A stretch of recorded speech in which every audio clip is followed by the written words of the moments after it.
Hello, everyone, and welcome to episode 122 of ThROH The Years, the podcast that reviews Ring of Honor show by show from the beginning. My name, as always, is Trevor Dane, joined as always by Matt Forsty. Matt, my name is always Trevor Dane. It has never changed. That is my real name. For all I know, you, Matt Feuerstein, might not be your real name, Matt. I don't know. I've never seen an ID, but I'm going to assume that it is. Should our episode picture today be a picture of my photo ID? Could I see your credit card? Just give it to me first, and I'll get back to you in a few hours. Well, you actually made me enter my credit card info. You said that I can't call on Skype without sending you my credit card info, so I do that every single time we talk. So you. I mean that's how it works. I mean, you're the one that's bought all that naughty stuff on my credit card. It certainly wasn't me. Hey. Yeah. Those are garden implements, Matt. They're not what you're thinking. But I hope everyone's having a great time in this wintry wonderland. Is this our first episode of? No, this. Yes, it is. 2024. Yes, it is. And I like that you said you hope everyone's having a great time because, in fact, you do wish everyone a great time at the end of every episode. So I'm glad that you're consistent both at the beginning and ending of episodes. Also, I hope people have had a good time as well. It's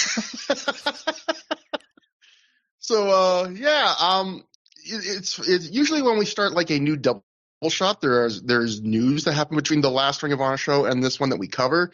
This time there really isn't, but I do have a new segment, Matt. I don't know how long this will last. Oh boy. I tried to come up with a catchy name for it. All I could get was Down to the Wire because we kind of got to talk about the video wire segments because there was actually like matches on this show where I was like, why are these on the show until I watched the video wires? There was a couple neat points. So I think I'll just give a little refresher update. We talked about some of this before about where Ring of Honor was as a promotion at this point in the timeline in late 2006.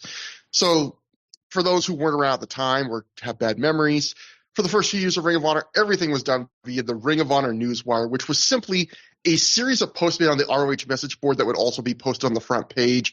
And like, it's kind of amazing to think of it now that it was almost like E-Fed, like fake wrestling level, where everything was done just through these simple written posts that happened every few days on the Ring of Honor message board, where it would be like talent rosters for the upcoming cards would be announced, dates would be announced, matches would be announced. They'd advance angles where, Gabe and everyone else writing the news or whoever else chipped in would be like, Low Key says, he's got a bone to pick and, that's why, next Saturday will be, fight without honor, but all this stuff.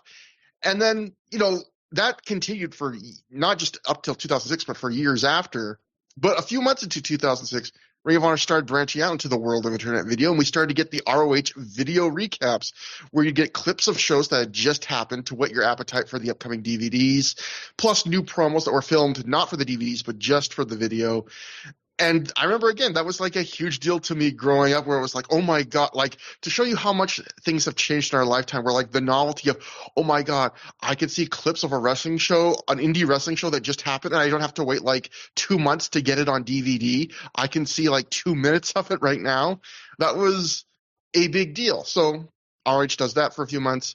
And now they rebrand, just a few weeks ago, a couple months ago on the timeline, they rebrand the video recaps as the ROH Video Newswire, which was basically kind of largely the same as what they were doing, but it was just a bit more, it felt like they were playing a bit more importance on them, little bit more production. They were starting to have, at least initially, have a different person from Ring of Honor each week kind of host it. And again, they were still doing the written news wires, but they valued the new video news wires so much that they would not only be included on the DVDs, but most Ring of Honor DVDs these days are now having this scrolling text at the bottom of the screen near the start of the show that's basically saying, hey, the news wires are on the DVD. If you haven't watched them yet, watch them first. Now, unfortunately, not every video newswire has survived. There are a lot on YouTube, not every single one. I know, Matt, you remember that there was a great Bryan Danielson promo promoting Glory by Honor night 2 from 2006. And I tried looking all over for it. I tried asking, and I couldn't find it. Frustratingly, that was a Video Newswire split into 2 parts. The first part's online. The second part with the Danielson promo is not online. And as we do not watch these on the original DVDs these days, we don't get them right on the DVD. But a lot of them are. And because a lot of them are starting to feature more important things, I thought I would do more, not as in-depth as the show, but more of a vague recap, because there were a couple interesting things that I thought would be worthy of pointing out from these Video Newswires. And again, we're not always going to be doing this also because, one, there's not going to always be notable stuff, and two, some of the newswires are lost to time, although, again, a lot of them are on YouTube, very easily found if you just search for the obvious stuff. So, we had 2 Video Newswires setting up the show. The first is hosted by Jim Cornette, and it's bookended by segments with him and Shane Hagedorn. And the first is Shane interrupting Jim to tell him, there's a big rumor someone from the WWE locker room might be here tonight. And one thing I thought of note here, the first thing I thought of note, Matt, was Jim is the commissioner of Ring of Honor, and when Hagedorn comes in, he's like, who are you? I don't know who you are. And even when Shane's like, oh, I'm Shane Hagedorn, Jim then says, oh, yeah, I know you because Adam Pearce, mentioned you to me. Shane Hagedorn has been a part of this company for well over a year. He holds the top of the class trophy. He's been on a bunch of the main cards. Well, isn't that the joke though?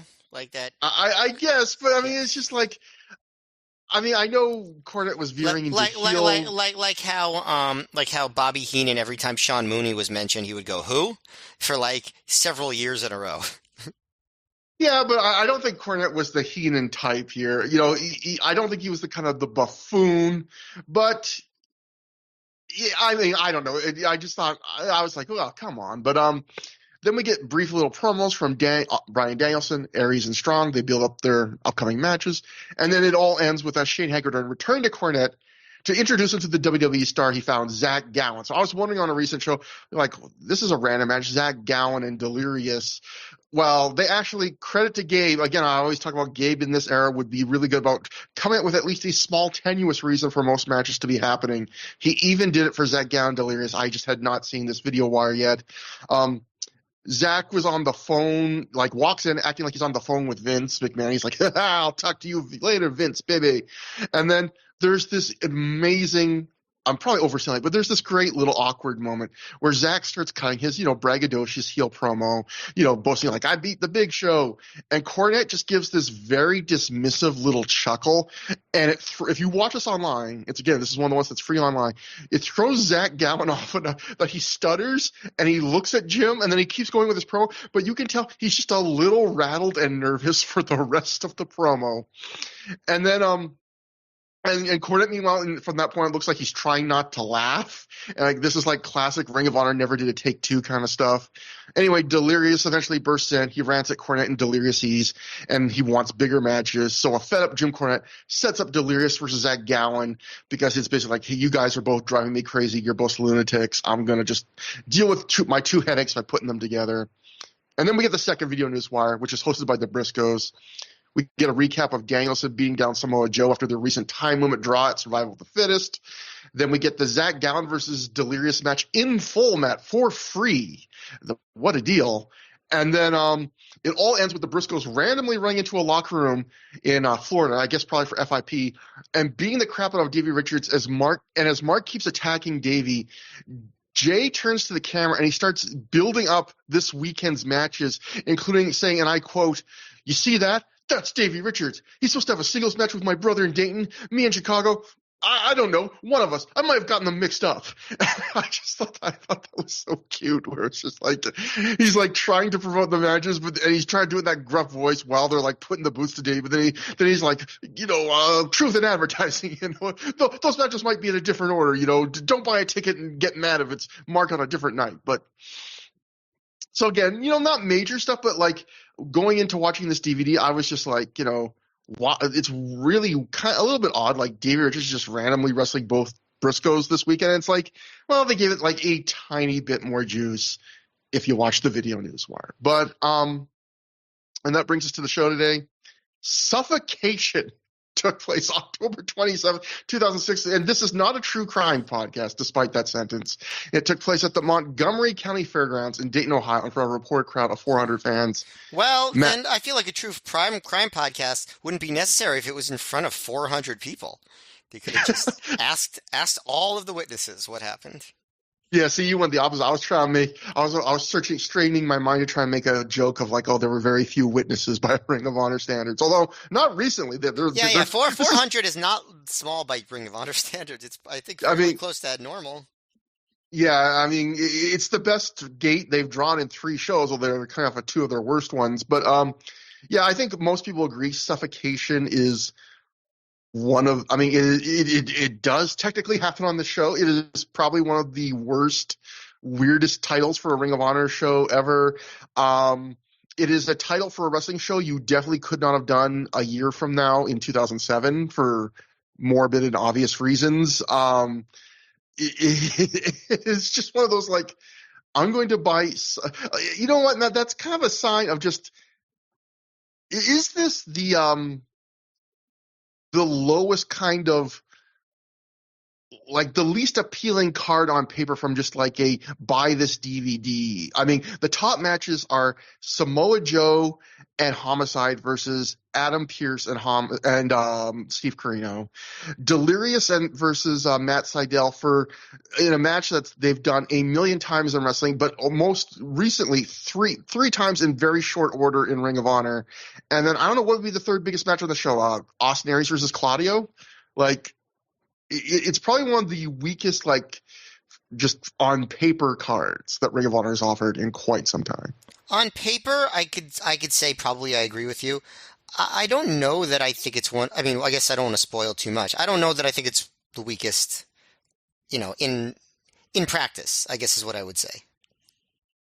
So one match we do not get to see, the dark match that aired on DVD, did not air on DVD, was Matt Cross defeating Pele Primo. So clearly a sign that Matt Cross was getting a good look. Obviously, he'd become a regular in Ring of Honor soon enough, but he just got his first match, and then they bring him in here and give him a dark match. But we opened that with something I know you enjoyed, because you went out of your way to during the last few weeks to DM me and go, have you seen the Homicide Samoa Joe promo yet?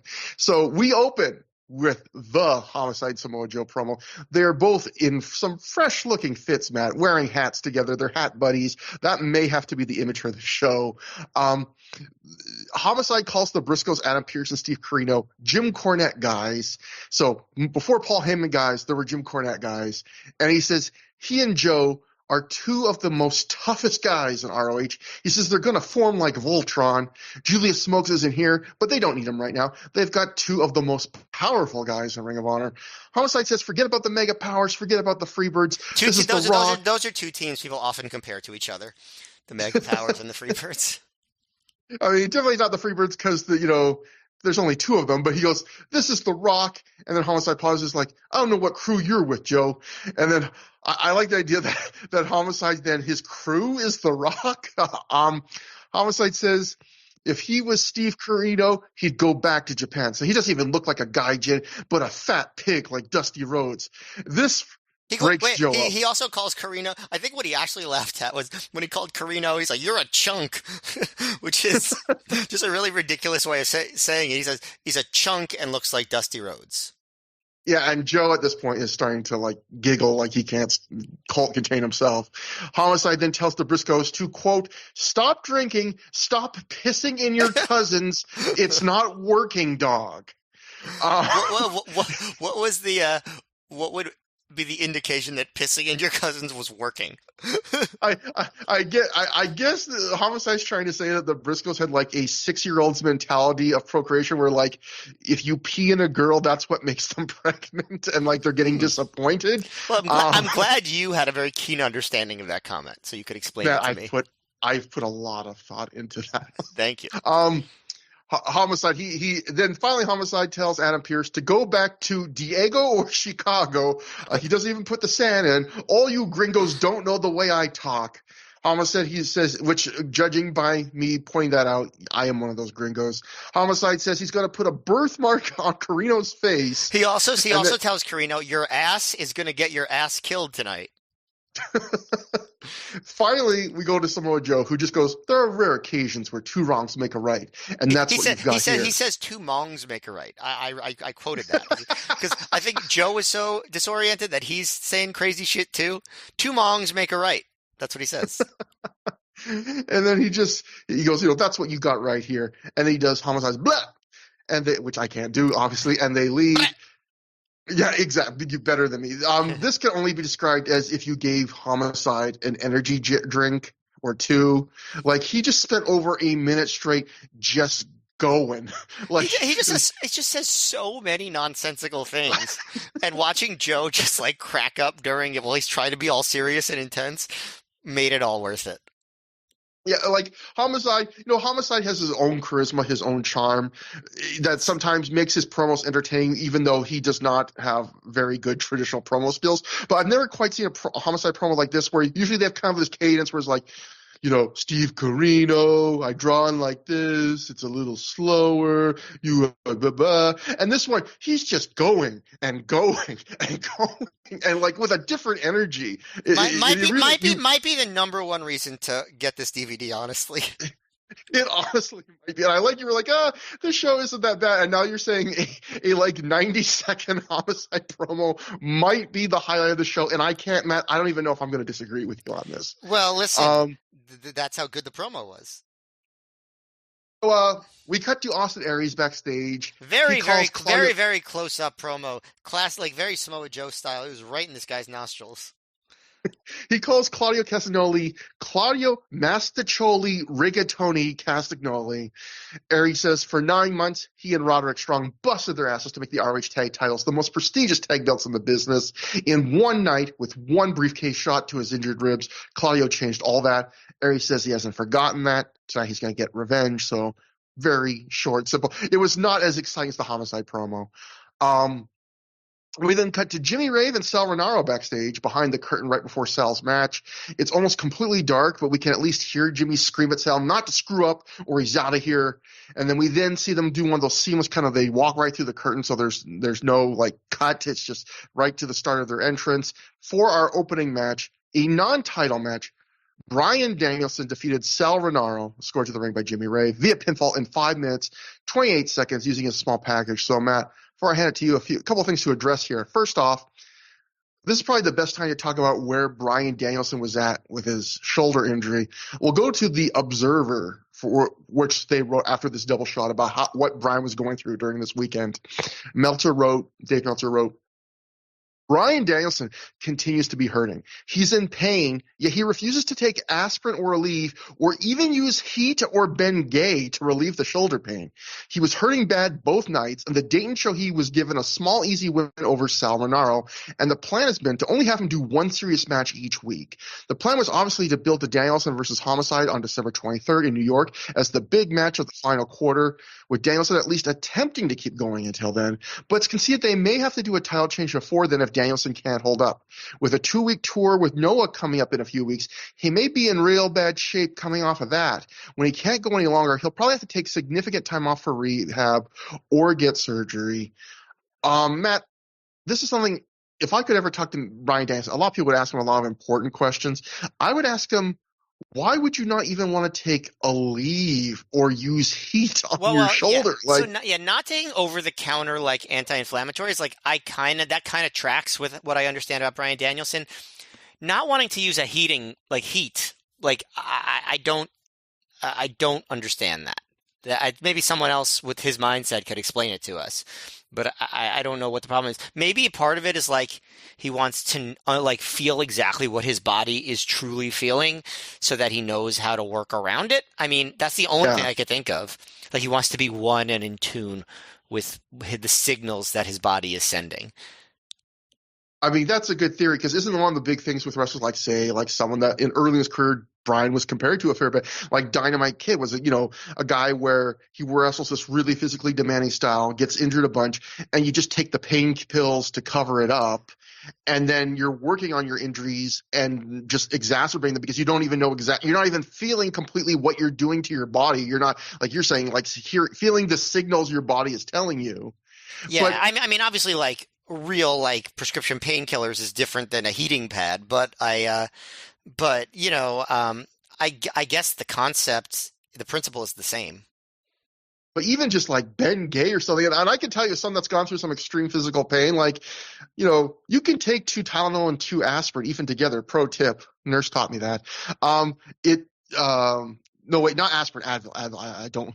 You know what? Don't take medical advice from the ThROH The Years podcast. Don't No, do anything I just listen. said. You could take it from me, but do not take it from Trevor. But like I can tell you, if the pain's bad, you still get those signals. Those Yeah. signals come through. Yeah, no. I mean, listen, Tylenol, ibuprofen, they're not that strong. So like, yeah, they're not going to completely remove excruciating pain. That is true. But they can do if you take too much, they can do damage to other things. I get why people would want to avoid certain medications. Heat, not as clear on, but yeah, I kind of said that already.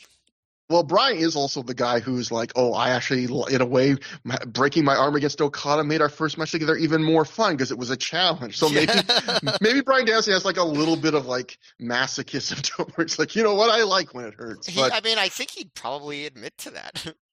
He's like, shoot, Cactus Jack, the way Jim Ross always used to say, I like it. And then Mick Foley in his first book years later, right? When people said that, kind of bothered me a little because I didn't like it that much. It's Right.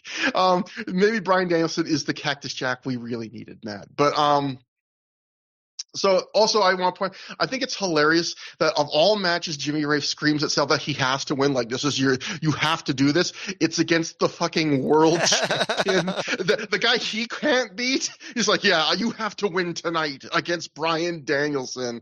So yeah, Matt, this was a match this was one of those matches that it aired on the DVD, but it was taped for the Video Newswire. This was a match that in an upcoming Video Newswire was going to be shown for free. I'll have some thoughts on that in a minute, but this was also a match, as Dave wrote in The Observer, from here on out, for last double shot we covered, they gave Bryan 2 big demanding matches on the weekend. They gave him, the Samoa Joe 20-minute draw on night 1 of that double shot, and then a full 20-plus minute title defense against Aries on the second night. The double shot before, they gave Danielson the night off the first night, and then they had him do the Kenta match. From here on out, the way Dave's suggesting, they will, in fact, basically, you'll be seeing him a lot more on weekends on one night doing like a tag or a multi-man match, presumably. And I guess, so this is kind of, again, going back to that and maybe the start of a run of that where this is basically a night off for him in some respects, right? Yeah, and if you accept this match for what it is, it's entertaining because it is Bryan Danielson. He has his hair freshly buzzed, he has his gear back, he's he's doing the wrestling holds and the whatnot. He's dominating, kind of dismissive of Sal Rinauro. The announcers are mocking Sal Rinaro's embassy gear, even though apparently the embassy doesn't exist anymore. One thing I've noticed on this past couple of double shots is Jared David, after being fairly reserved for the first few months in his ROH gig, he's starting to feel himself a little bit, like show more personality, saying more outlandish things, making fun of the wrestlers and stuff like that. Yeah. Maybe almost too much. He calls, by the way, the Renauro's run-up moonsault, that like really run-up real quick moonsault he does. He calls it El Nino, which I guess must be what they call it in FIP because I've never heard that used in ROH. And it got a solid pop, and he actually got a little bit of offense, Rinauro did. Of course, they don't mention that Rinauro is a former tag team champion. They just, again, treat him like a total jobber. At one point, Danielson slaps him in the face really hard and does what I would describe as a very interesting arm throw that I can't really explain much more than that. But so Danielson, he elbows the shit out of Rinauro, but he doesn't want the match to end that way. Instead, he like stands him up and does a very deliberate small package to get the win. But yeah, I mean, entertaining enough. Danielson didn't really break a sweat. It continued the embassy storyline for what it is, I suppose, and gives Danielson a night off, but gets the crowd to get to see him. So I didn't have any problem with this. So the first thing I want to start off with this match is I feel like I probably talked about this before, but this is a great example of like ROH's philosophy with these video news wires, like knowing they were giving this a match away free. Ring of Honor gave pretty much no matches away free, except in the last few months they had started doing these, or maybe the last, I don't know how long, it's been a bit. They've been doing like these short 5 to 7 minute squash matches just for online, not just for online video, they'd be on the DVs, but primarily for online video, where it was always a big star versus like a lower card guy, and it would just be mostly a squash. And I feel like I don't think that was a great idea, because on paper it sounds like a good idea but I feel like watching this one, it really emphasized to me it's not a great idea, because if its desired audience was people who have never watched a Ring of Honor show before, who, don't know who these guys are, this is their first taste, they've heard enough about Ring of Honor to look at the website, but you know what? They're not confident enough yet to even order one DVD. If this is your first example of Bryan Danielson, like, you're not really getting a great taste of it. And this is your first example of Ring of Honor, like, this is not indicative of Ring of Honor, right? Ring of Honor doesn't do very many squash matches. The Ring of Honor's match quality is generally much higher than this. And although, Bryan, looks like kind of a badass, a lot of this match is very low action by the standards, even these free online squashes.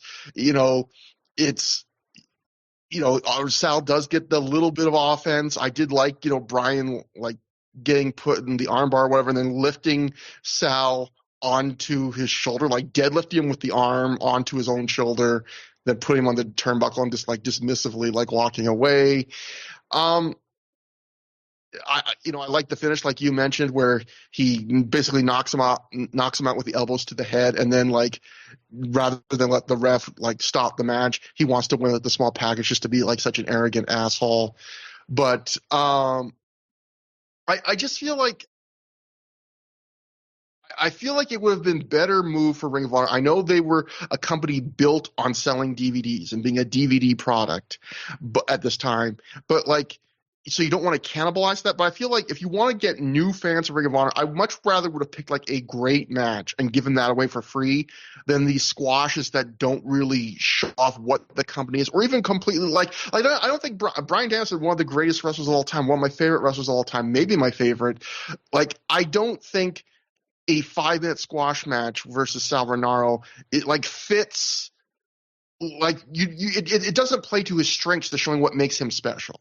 But am I just like, I don't know, am I crazy here? I just think that, I mean, if you're going to analyze the match as far as like, is it a good promotional tool for the video wire? Like, yeah, I guess I agree with you. I don't really think of the match that way. Like, just like, what is it on its merits, like as part of a bigger show?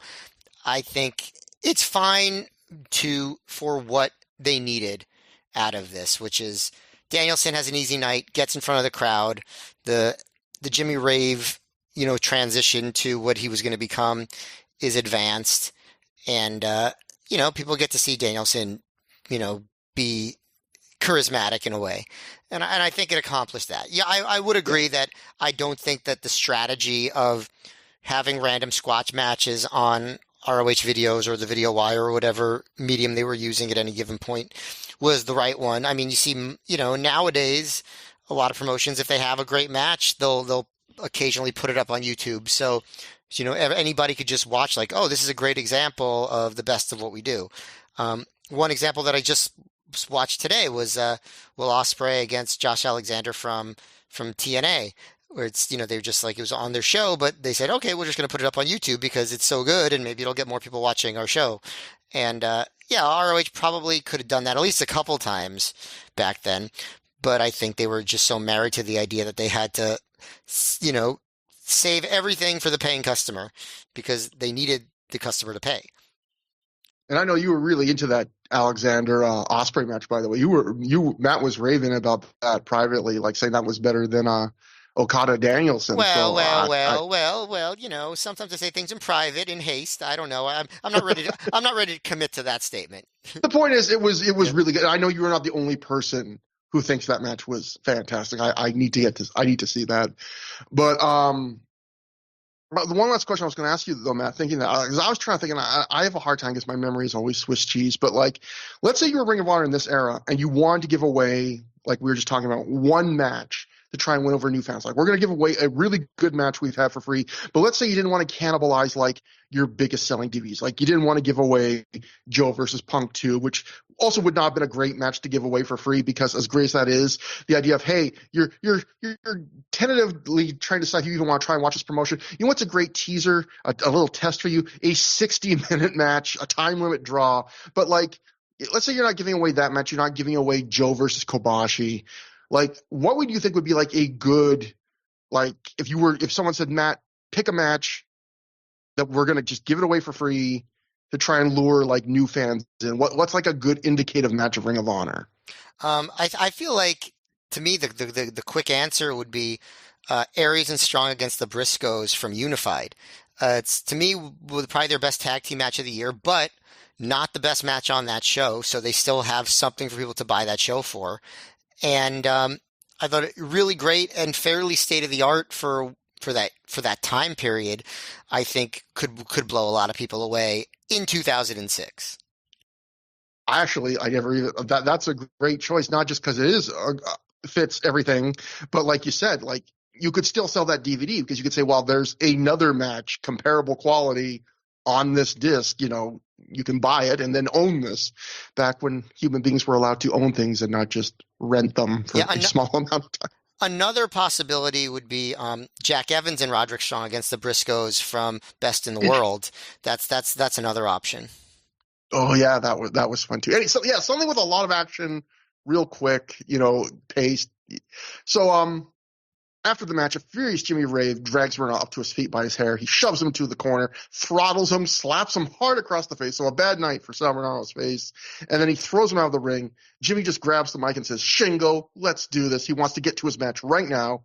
And we get to that match right now. Shingo comes out. Shingo defeats Jimmy Rave via pinfall in 12 minutes, 26 seconds after hitting I think I would call it the Stay Dream. I'm not an expert, but like the Stay Dream, I think, is an avalanche wrist lock Death Valley driver. This was just a wrist lock Death Valley driver, not done off the turnbuckle. So maybe it's not the Stay Dream. Maybe it's like the Stay Nap. I don't know, but that move ended the match. Okay. So this is not Shingo's first match in Ring of Honor. He had the match with Curryman in 2005, and then he had that match with Ricky Reyes earlier in 2006.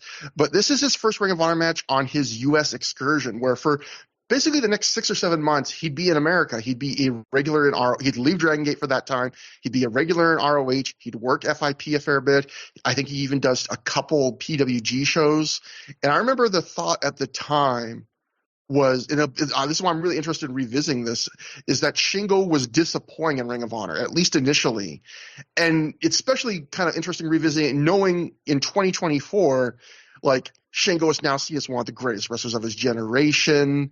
I don't remember thinking that about Shingo. I guess I'll have to revisit it myself. I don't remember thinking he was so disappointing. I remember there were people who thought that, Alan Shingo now is the Alan Cunahan approved greatest wrestler of all time. He's a legit top wrestler of his generation, a star in New Japan, had a great long career before all that in Dragon Gate.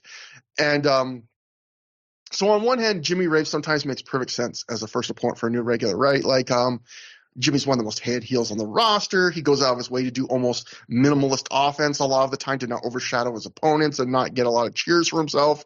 And Jimmy had just recently been on his first ever tour of Dragon Gate. So he has some familiarity with the roster and probably Shingo. The problem is, even though Jimmy lets his opponent shine, Matt, I felt like sometimes you have to have kind of a certain tool set to shine against Jimmy. Like, if you're not bringing a lot of flash and wow factor in your offense, Jimmy isn't contributing a lot of that either. And so sometimes things get like a little dull. Like, Shingo has some cool moves even at this stage, but a lot of his offense is just simple stuff done really well. Like, a little bit of power offense.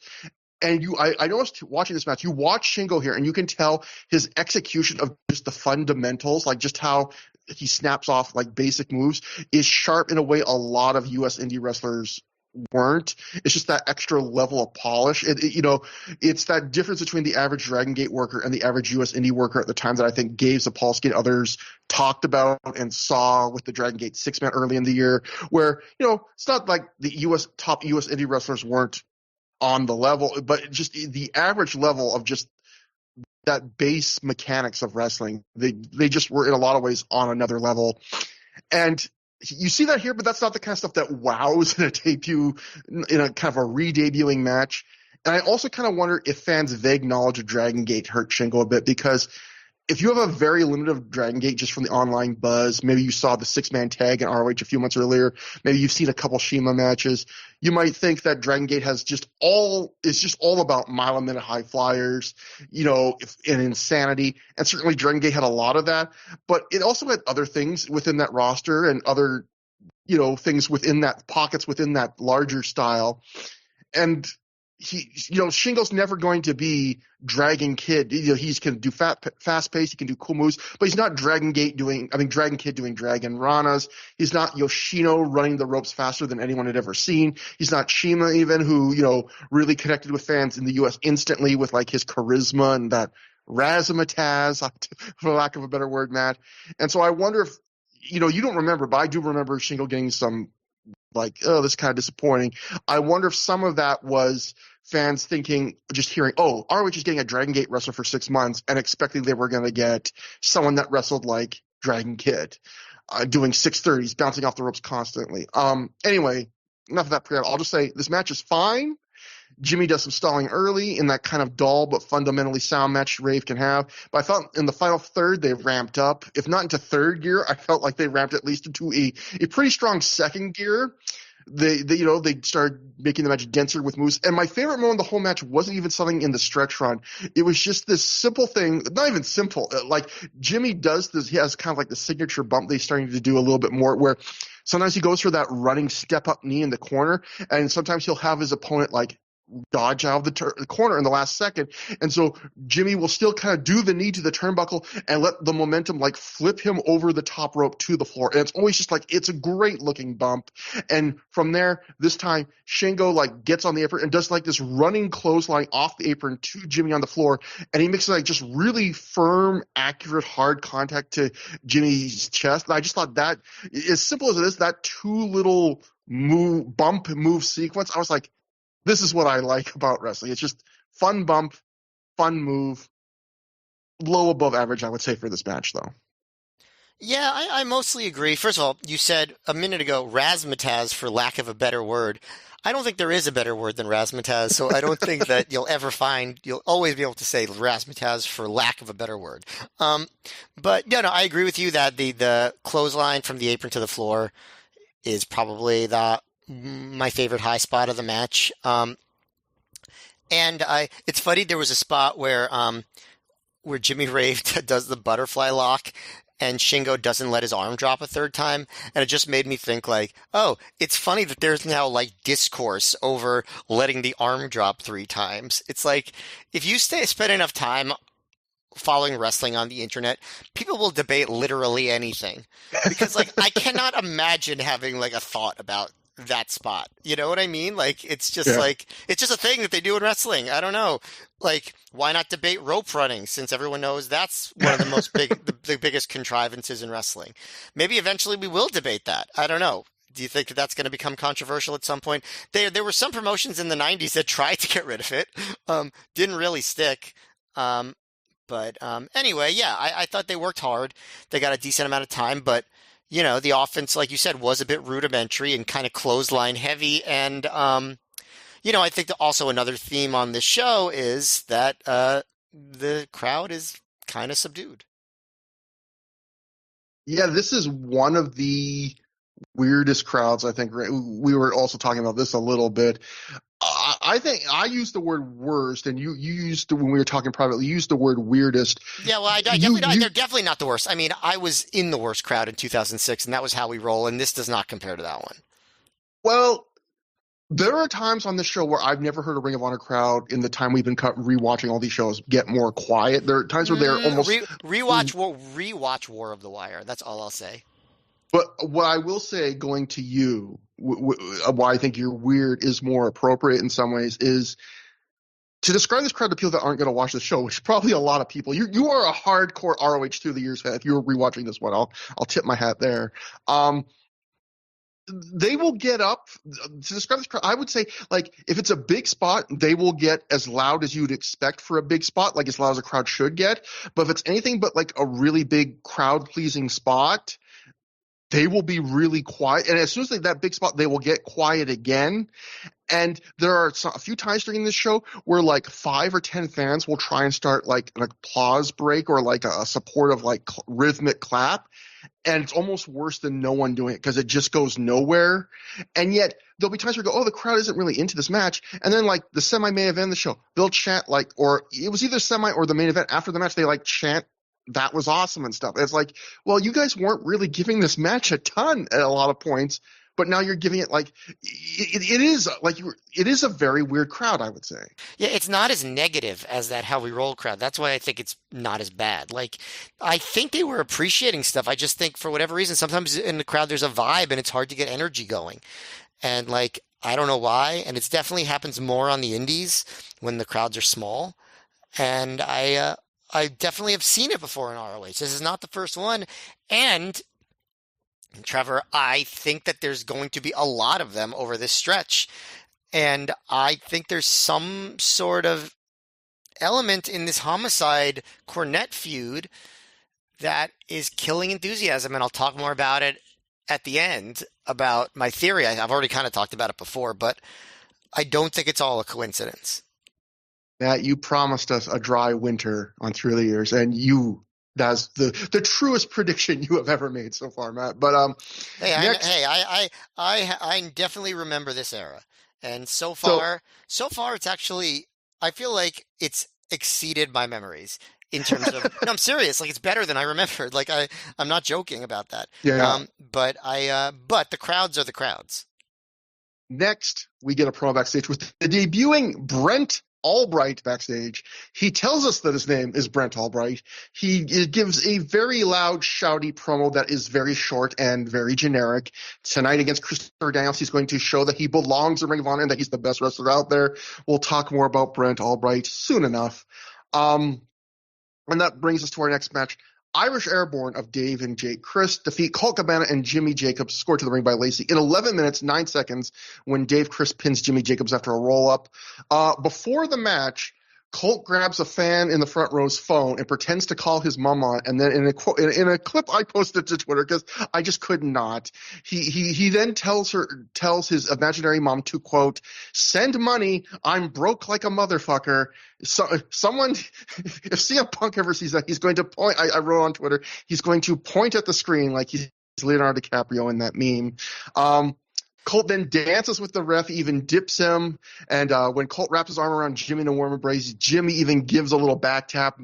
Jimmy Jacobs is warming to Colt Cabana. That's kind of the story of the match. But before I throw it to you, the other thing we have to talk about is, at this point, BJ Whitmer, before the match, is revealed to be standing on the hard camera riser, mic in hand, and I forget, but I think the camera might have been like, I forget if it was this show or an earlier show, like before they reveal BJ, like the hard cam was like felt a little bit askew. I was like, what the heck? And they realized, oh, they're probably doing this to make room so BJ Whitmer can stand on the riser.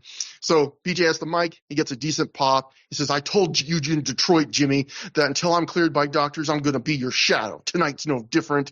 I'm not going to try and break your leg. I'm going to break your goddamn neck."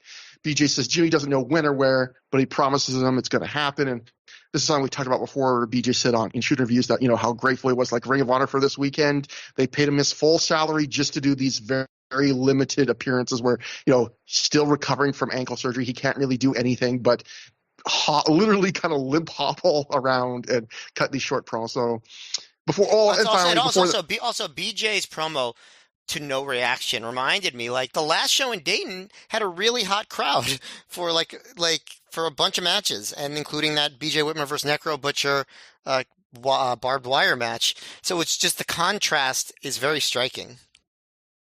And they always try to treat Dayton as BJ's like home territory on the ROH loop, even though like BJ acknowledges like he doesn't really have like the strongest connections there. But like they always tried to put like bigger BJ things generally in the Dayton market. And so you think if any market would be like really receptive to him, it'd be this market. Anyway, before the match, Jimmy Jacobs, and look for this, folks, starts ranting randomly coughing, and then Hawk just this gigantic, disgusting loogie outside of the ring. So Yeah, I assumed he I must have hope, like he must have had a cold or something.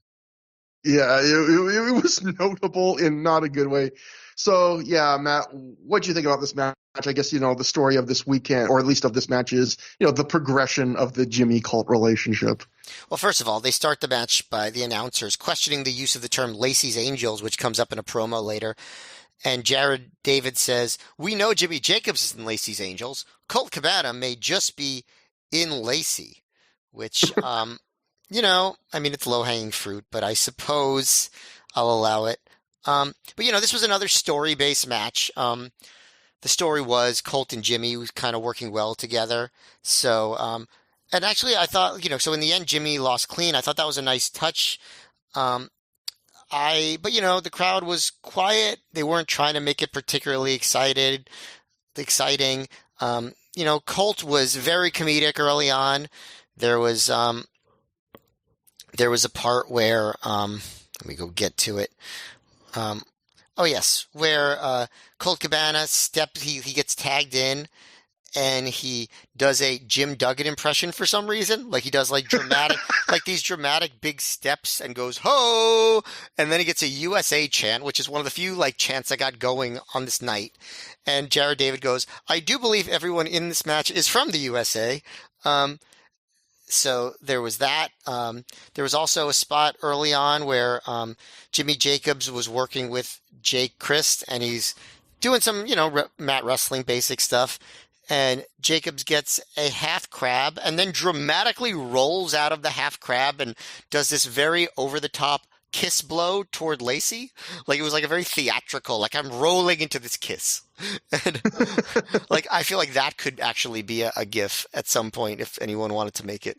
Would be pretty good. There was also a spot where like Cabana was doing that hold where he pushes Dave Chris' legs apart with his legs and his arms, and he yells, "Come on, give up. This has got to hurt your crotch." So we'll get some more spots later in the night where somebody yells about what they're hurting while they're putting on a hold. I guess that's the benefit of a quiet crowd. You could just like really talk to them. You know what I mean? Yeah. So actually I think LA Knight would have a great time with this crowd. He'd be like, "Let me talk to you." They'd be like, "Okay, we're letting you. Go ahead, tell us."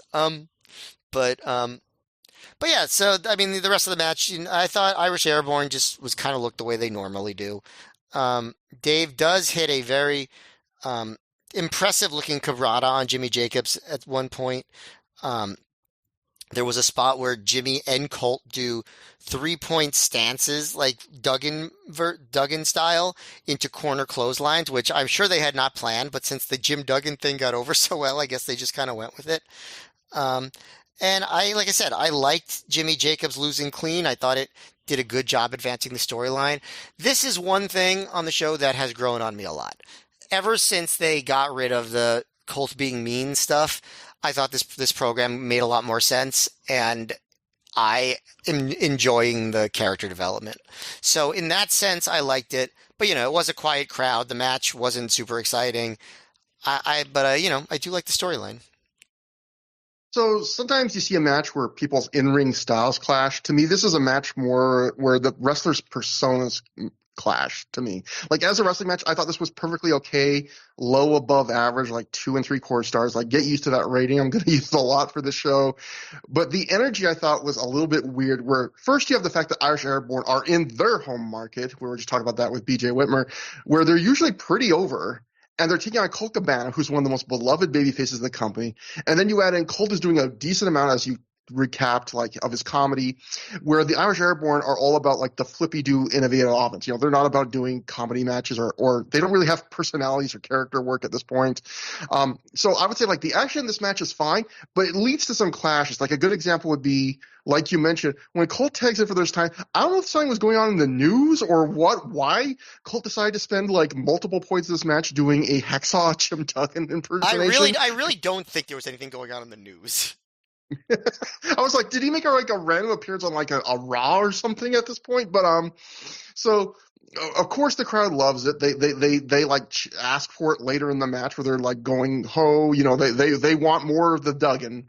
And at one point, like you mentioned, Colt goes for the dug-in three-point stance, and one of the Chris cuts him off to make a comeback, and it just is this weird thing where it now puts the hometown baby faces in the position of stopping another baby face from doing something the crowd wanted to see, and they're actually in that moment booing the Chris, which was like it's just that kind of a weird clash in that sense. So as a result, I feel like even though all these guys seemed over on their entrances, in the middle of the match, this was yet another match that was oddly dead at points. Maybe it's part of the face dynamic I just described. Maybe it's because that's just what this crowd was. It's because that's just what this crowd was. So, but the big point I want to make is I want to agree with you. I want to give credit where credit's due. Like, both of us really ranked, I think deservedly so, on the Jimmy Lacey Colt love triangle when it started off because of how unlikable everyone in it was. It was a love triangle where you could not like any of the three corners. But in the last 5 shows, they've actually done a really nice, smooth progression. Like 2 double shots ago, the double shot was Colt being a complete asshole to Jimmy. Jimmy hated Colt. They couldn't really work together. 1 double shot ago, they were tagging up finally instead of being in multi-mans together. Colt was now feeling sympathy for Jimmy and being nice to him, but Jimmy was, you could still see he was like reluctant. And now tonight, Colt and Jimmy are getting along, and they show it in a lot of ways. Like, Jimmy's playing along with a lot of Colt's bits. He's smiling at them. There's no moping in the corner from Jimmy anymore. There's no hesitation to tag out. The double teams that were like screwing up before, they all work tonight. They even do a double Jim Duggan 3-point stance. And I even like Colt. You know, Jimmy does his usual top rope senton, but Colt actually like launches him off with like a rocket launch kind of slam start from it.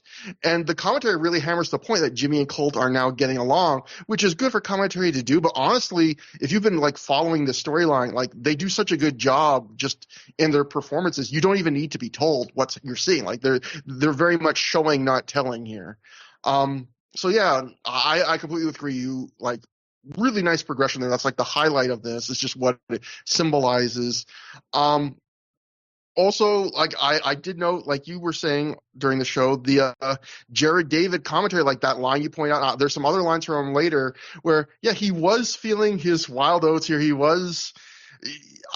I think this was in some ways one of Jared's best shows because he sounds just very comfortable and loose. And yeah, maybe for some people's taste, he might be getting a little bit too jokey, but there's something words you can't use to describe many people in Ring of Honor commentary up to this point, whether they were good or bad, is comfortable and loose. And he's gotten there, which is credit to him. I think he did it, and he does some good job pointing out some stuff later. So, I always thought he was underrated as a commentator in ROH.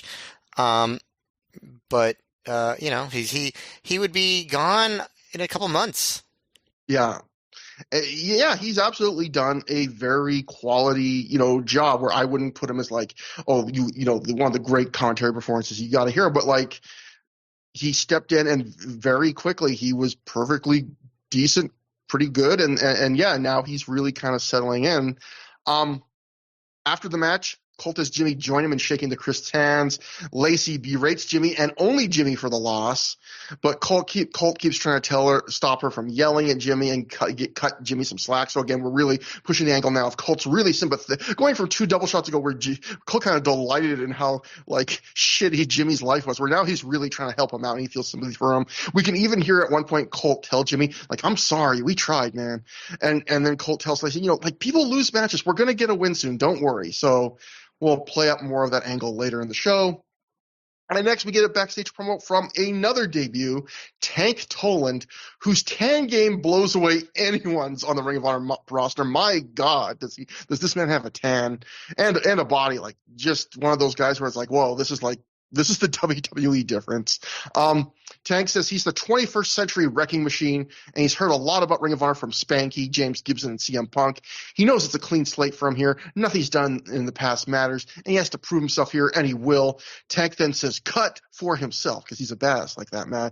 And we get your typical Ring of Honor, camera still rolling angle, where Pele Primo walks and he identifies him as that guy, the Dix, because we'll talk a little bit later. That was Tank Toland briefly had a stint in WWE as a dick. That was literally his name, you know. Yeah, I mean, people were obsessed with making fun of this at the time. It was such a short-lived thing, though. I actually not even ever sure if I saw it. Like, I heard about it.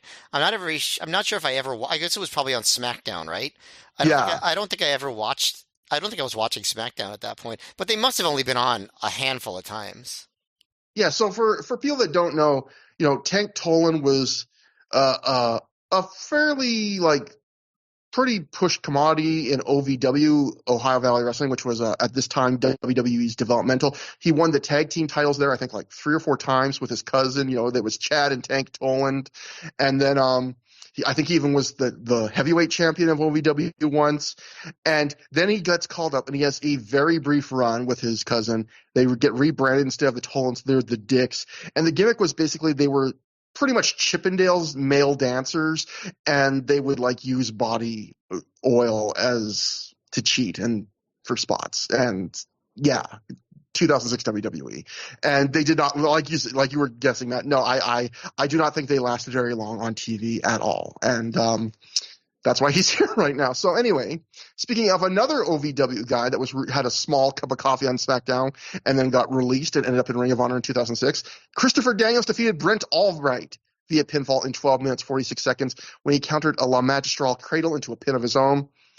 I had a weird experience watching this match, Matt. I think it might have happened for me once before. Did you see like a ghost in the window? I saw the ghost of a crowd. I think it might have happened to me once before in the history of doing this show, if that, where, you know, sometimes when you watch a boring match or do a boring thing, time slows down. This match bored me to goddamn tears. Yet when I checked the clock, I was like almost scared at how much of the match went by. Like I was watching this match. I was like, man, that was like a boring first 2.5 minutes. And I looked at the clock and the match was almost over. I was like, is this the start of early onset dementia? Like I don't know how a match could bore me. That's usually how it presents itself. It's like a match just seems fast. Watching Brent Albright and Christopher Daniels is a troubling first sign. But Brent Albright was making his debut here. Up to this point, he had a very brief cup of coffee in the WWE on SmackDown as Gunner Scott, and had been recently released. And he was on another guy. He was like a top name in WWE's developmental in OVW.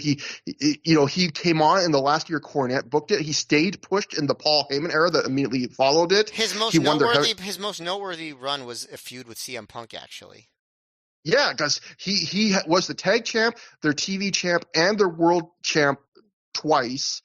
And he was the guy who dropped the OVW title to Punk for his OVW run. So yeah, that was like his big notable thing. I think was I'm not an expert on Ohio Valley Wrestling, but maybe like what fans looking back would like look at more is, he like feuded with Punk when Punk was in developmental and dropped the belt to him. And so you can see why he'd get a shot here. And you can see why Dayton, which is like the closest Ring of Honor market to OVW's home of Louisville, Kentucky, about like a 2.5-hour drive, is the best place to debut him. And in theory, Christopher Daniels is an ideal opponent. He's like an overtop name, one of the steadiest pairs of hands in the company.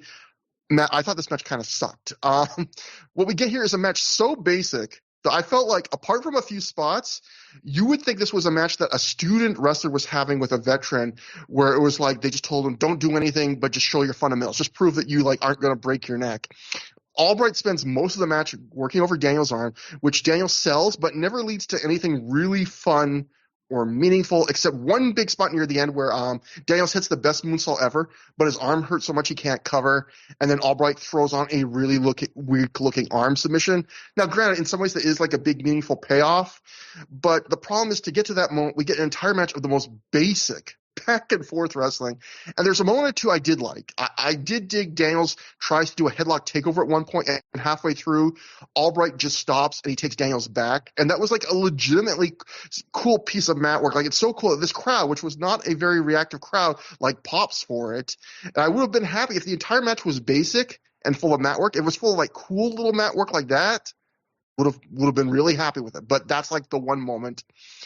And it's also weird because sometimes when people come to Ring of Honor, like they run around with their flying with like their like chickens with their heads cut off. They're trying to do a million moves, trying to really earn a spot, trying to impress the crowd.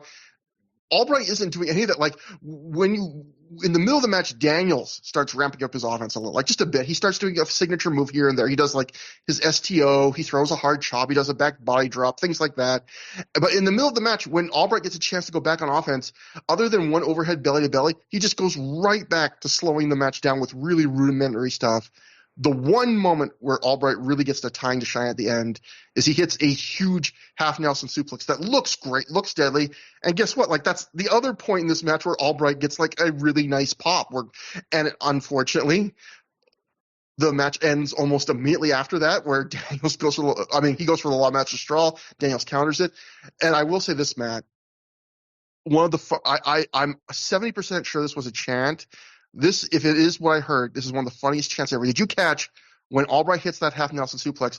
The crowd starts chanting, "Albright's all right." Yes, I was actually going to interrupt you to say it, but I figured I'll let you have the moment. But yes, that was definitely a chant, and I liked it. This is such a weird moment for like such a quiet crowd to come up with a novel and cool chant.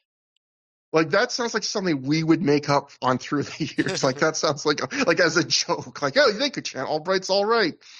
And so I also thought the commentary kind of made this worse, because I know I'm ranting about this match, but like, for some reason the commentary does what they always do when a WWE guy debuts in Ring of Honor, which is they talk about them being free of the politics and the shackles of sports entertainment. And they always compare whoever it is to James Gibson, who is clearly ROH's gold standard, best case scenario for when a WWE release shows up there, like how good it can turn out. And it's good to hype people up, maybe even in that exact way. But the problem is when you have a performance like Brent has here, or some of Jimmy Yang's ROH matches, the commentary then comes off as silly. Like, I was just watching this match going like, what shackles are off? Like, all I see are shackles here. And it's sad because I thought the match, like, the crowd was clearly willing to give Brent a chance. I do think they liked him, but again, maybe I'm over analyzing the crowd's reaction. Maybe this is like you were saying with the last match. This is just how the crowd's reacting to everything.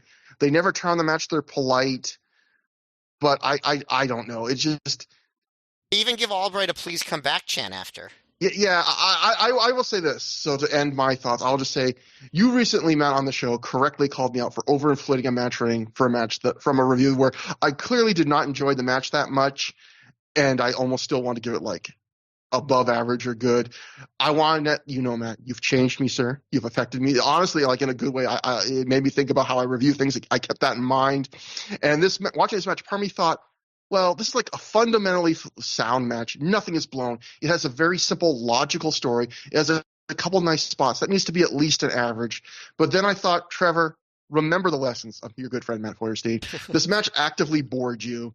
None of the things you talk about, like the fundamentals, all that stuff matter. If the match, like, did this match entertain you or not? So I'm going to give this the very rare for Trevor Dame on Through the Years, slightly below average, because I feel like Ring of Honor has such a high floor. I think I gave a below average on the last show or two shows ago, but it's very rare I give it out. I just was bored watching this match, man. Maybe I'm being hard on it. Well, I think that's a fair way to rate something. Like, if you found a match boring, like, it's very strange to say like this. Well, yeah, this was as good as a match that was exciting, which is what I think I called you out on the first time. And the match that we were talking about 2 episodes ago that brought this conversation up was Daniels against Austin Aries. And that match bored the shit out of me. And I think that I liked this match slightly more, partially because it was a lot shorter than the Aries and Daniels match, which just kept on going in a boring way to very little crowd reaction. This one, yeah, I thought there was cognitive dissonance between the announcer saying we could see Brent Albright's agility and how Albright's going to be extra aggressive here because he wants to impress on his debut. But that was not reflecting what was happening, right? Where he was just doing like super basic wrestling with Daniels. Yeah, I mean, it's just, I see it as a Christopher Daniels problem. Like, he has some good tag team matches in 2006, but his singles matches are all just so basic and don't seem to aspire to much. It's, I mean, I know Brent Albright would have better matches than this, and in fairly short order. I'll have to see. I can't remember too many great Christopher Daniels singles ROH matches in the rest of this run that he has, so until he comes back many years later. So I put it a little bit on Daniels, who just was like, we're going to keep things basic and do it, be fundamentally sound, because I, he can do that. And maybe if Albright was debuting against someone else, they'd have more dynamic ideas. Obviously, again, we say it all the time. Daniels is great. Don't want to argue otherwise. But he obviously had a mindset during this run that was not conducive to exciting singles matches. And Daniels comes out to the ring with like a big bandage on his head, presumably from like something in TNA that was probably far more exciting than this. Yeah. So yeah, it is one of those guys maybe where he is starting to save some of his biggest efforts for the bigger promotion. Not starting to, Trevor. Yeah, okay, yeah, continuing to. I will say I don't always read reviews of the shows that we cover other people's reviews, but if I do, it's always after I've like formed all my own thoughts and notes because I don't want to be influenced. But for this was a match where I was like, I have to see if I'm crazy here. So I looked up some people, and people for there's a couple of people that have reviewed basically every Ring of Honor show from this era that I sometimes will check in on. You can 411 Mania, Garoon and Ziegler. I apologize if I'm mangling each of your last names, but I remember one of them had a good point about this match where they were saying during commentary that like they were saying like I think Prazak or someone was saying Brent Albright doesn't need away from WWE doesn't need like some fancy gimmick, and they pointed out like Brent Albright as Gunner Scott did not have a fancy gimmick. His gimmick was basically like he was a poor man's Chris Benoit. Like he wasn't put like you could say that for Tank Toland as the Dicks. Like you could say Brent Albright didn't get much of a shot in WWE, but he was not one of these guys that was like given a Jimmy Wang Yang or Chad Dick style gimmick, and again, like going to what we were saying about their commentary being kind of ill fitting, it's just like that wasn't Brent Albright's problem. But after the match, Albright almost leaves the ring. Then he charges back to the ring, then decides to almost leave again until the fans chant, shake his hand, and he does shake Daniels' hand. Daniels welcomes Brent to Ring of Honor, and the crowd, like you said before, does chant for Albright. I'll also point out that before the match, the crowd chants SmackDown sucks, and Albright kind of encourages them once they start chanting it. And it's always interesting to see the wrestlers that leave WWE, the ones that like encourage the WWE sucks chants, and the ones that kind of freeze like, don't screw this up for me. Like, I want to go back there because there are definitely wrestlers that are like, they just kind of freeze, and there are wrestlers that you can tell really like it. Like, yeah, they did suck. Thanks for supporting me. And Albright was definitely more of the latter tonight. But that brings us to a four-corner survival match. Roderick Strong defeated Chris Hero, Mark Briscoe, and Tank Toland in 13 minutes, 1 second when he made Hero tap out to the Boston Crab. Matt, this is, we talked about how the Homicide promo might be the best part of the show. Mark, this being the first Ring of Honor show, Mark Briscoe does not have his two front teeth, and might be the most historically significant thing about this show. Yeah, I had no idea it was coming so quick. Yeah, so I'll talk about the folklore they put behind it in a few minutes, but I'm sure you know the real story.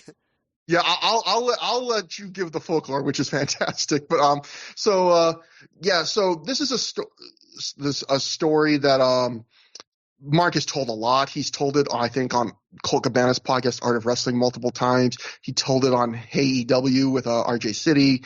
So what happened is, like a week before this show, Mark is wrestling. I'm look at my notes just to make sure I get this correct. He's wrestling for Pro Wrestling Unplugged at the ECW Arena. They were doing a Pitbull / Public Enemy Memorial Cup Tag Team Tournament show. And the first round was the Briscoes versus a tag team called the Crash Crew. At one point, Jay is looking to throw a chair shot, and he winds up the chair, and unbeknownst to him, Mark's right behind him. Chair clonks Mark right in the mouth, breaks his two front teeth off right at the gum line, and they finish the match. Mark actually does not work the rest of the show. They have a different, I think Joker, the indie wrestler Joker, is Jay's substitute partner for the second round, and they lose in the second round. PW Torch said that Mark missed a PWG show over the weekend because of losing 4 teeth as a result of getting hit with the chair. And so this might be his first. This happened like a week before this match, so this is probably like his first match after getting all like his front teeth knocked out. And Mark Briscoe, one of the more iconic toothless guys in wrestling. When I think of guys without their front teeth in wrestling, I think of Mick Foley, I think of Kawada, and I think of Mark Briscoe. So the birth of a great look, Matt, right here. Yeah, very much so. And when the match starts, Gabe gets on commentary to tell the whole true story, which is that Mark got into a barroom brawl. And after Mark got his teeth knocked out by the person he was fighting with at the bar, he just walked out of the bar calmly. Or so we thought. Because later on, when that assailant left the bar himself, Mark Briscoe jumped off the roof with a shooting star press to finally win the fight many hours later. And what was extra funny about this is that it led to a whole conversation with the announcers and Gabe about whether or not Mark Briscoe would have been fired by Bill Watts for this fight. Because Bill Watts famously had a rule where if you were a wrestler who lost a fight to a member of the general public, you were fired. Because, you got to protect the business.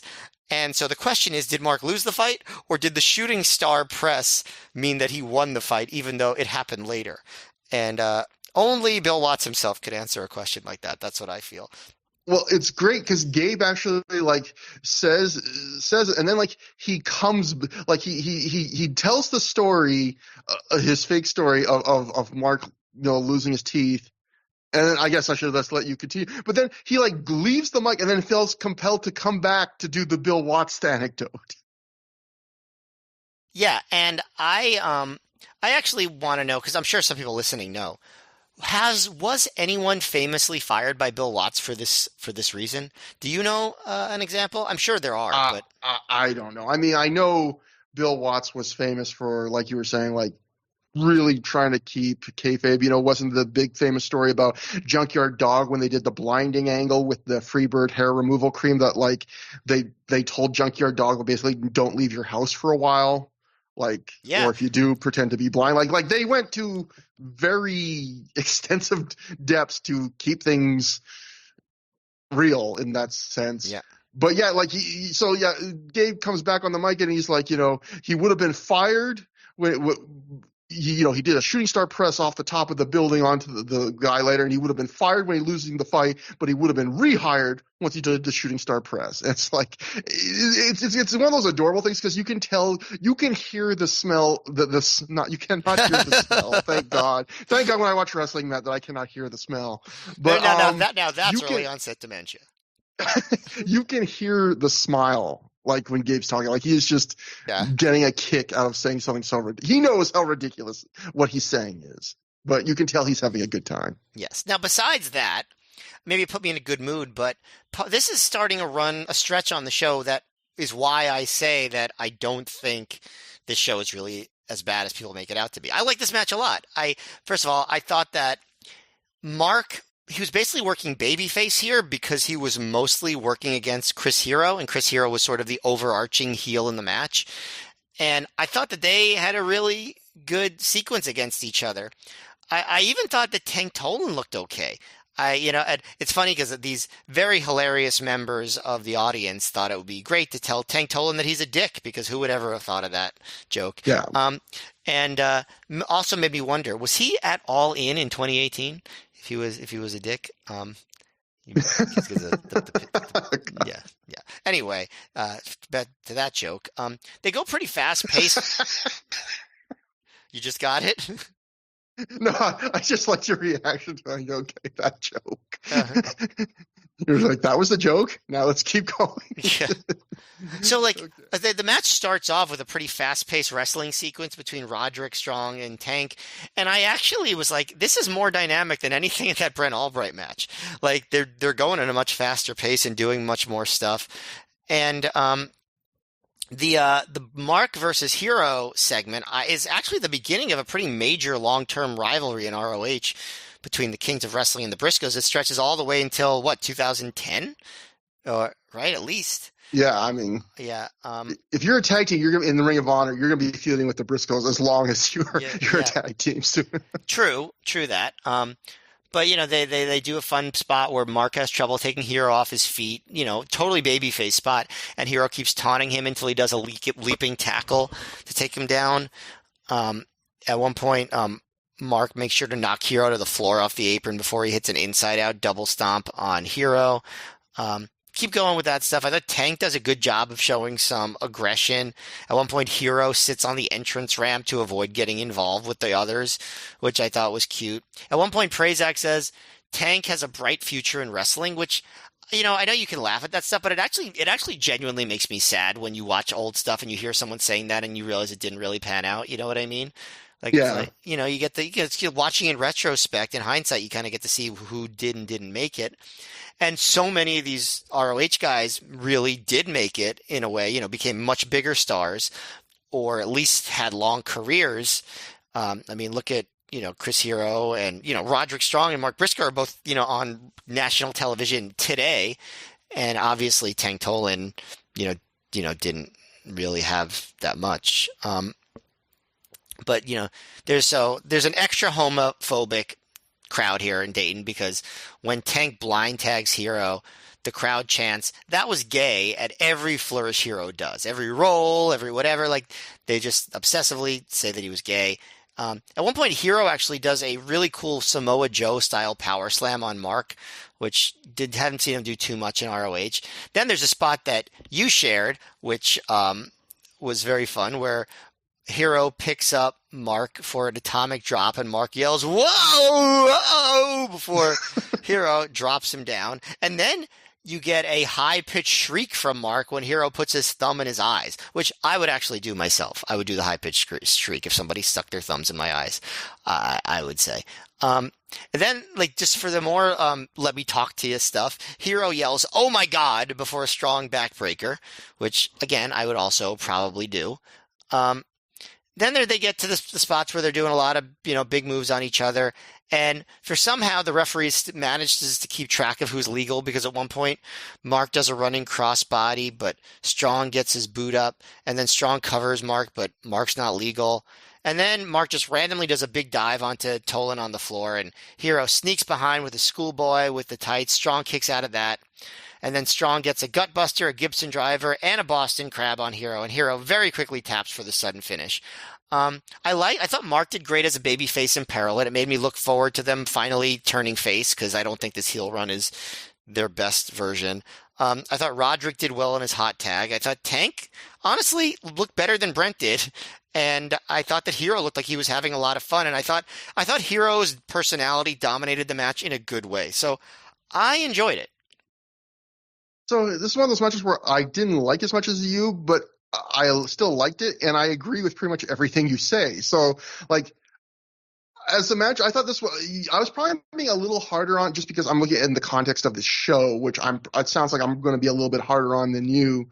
As a match, this is one of those matches where, if this was a show with a lot of great matches, you don't mind at all that this one feels more minor and lower stakes and not like an all-action barn burner. Like, Hero and Mark really do dominate this match. And Hero on this night, like you were saying, this match is all about Hero's personality. He has turned up the volume of his character to another level, and he was already really deep in the hero-ness. He is super Memphis wrestling heel here. He's reacting to everything he's doing or everything that is being done to him. He is constantly talking to the fans, to the ref, to his opponents. He's gloating when he's winning. He's selling almost every move vocally in the most over-the-top way, like the vocal expression equivalent of like the pow, bam, like screen graphics during the old like 60s Batman show. He's not quite that bad, but like there's a one point where he's in like some move, like I think it might be a submission, and he goes like the way you would if you touch something hot. Like he's so over the top. And then and the sad thing is he's not the most. It's the good thing because I enjoy it is like he's not the most over the top guy because like that Mark Briscoe spot, you have never seen someone sell an atomic drop like Mark Briscoe there. Where he wasn't even selling the atomic drop. He was selling being picked up for the atomic drop. He was selling the fear of it. He was treating it like it was an atomic drop off a building, like he was about to fall 7 stories or something. So yeah, we've talked about this era of Chris Hero before in depth. I think on the Glory by Honor Night 2 episode we did with Bix recently, and I will kind of repeat what I said there, which is I get if people don't like this character, particularly if they weren't watching a lot of indie wrestling generally, they might not get it, and you might get it and just not like it. It's not for everybody. Because this was a quote unquote work rate promotion built around these really action packed, cutting edge matches, and Chris Hero at this time, being this really ass-showing, comical, over-the-top heel, I don't think he was trying to have bad matches. He was still trying to have good ones, and he would have good ones.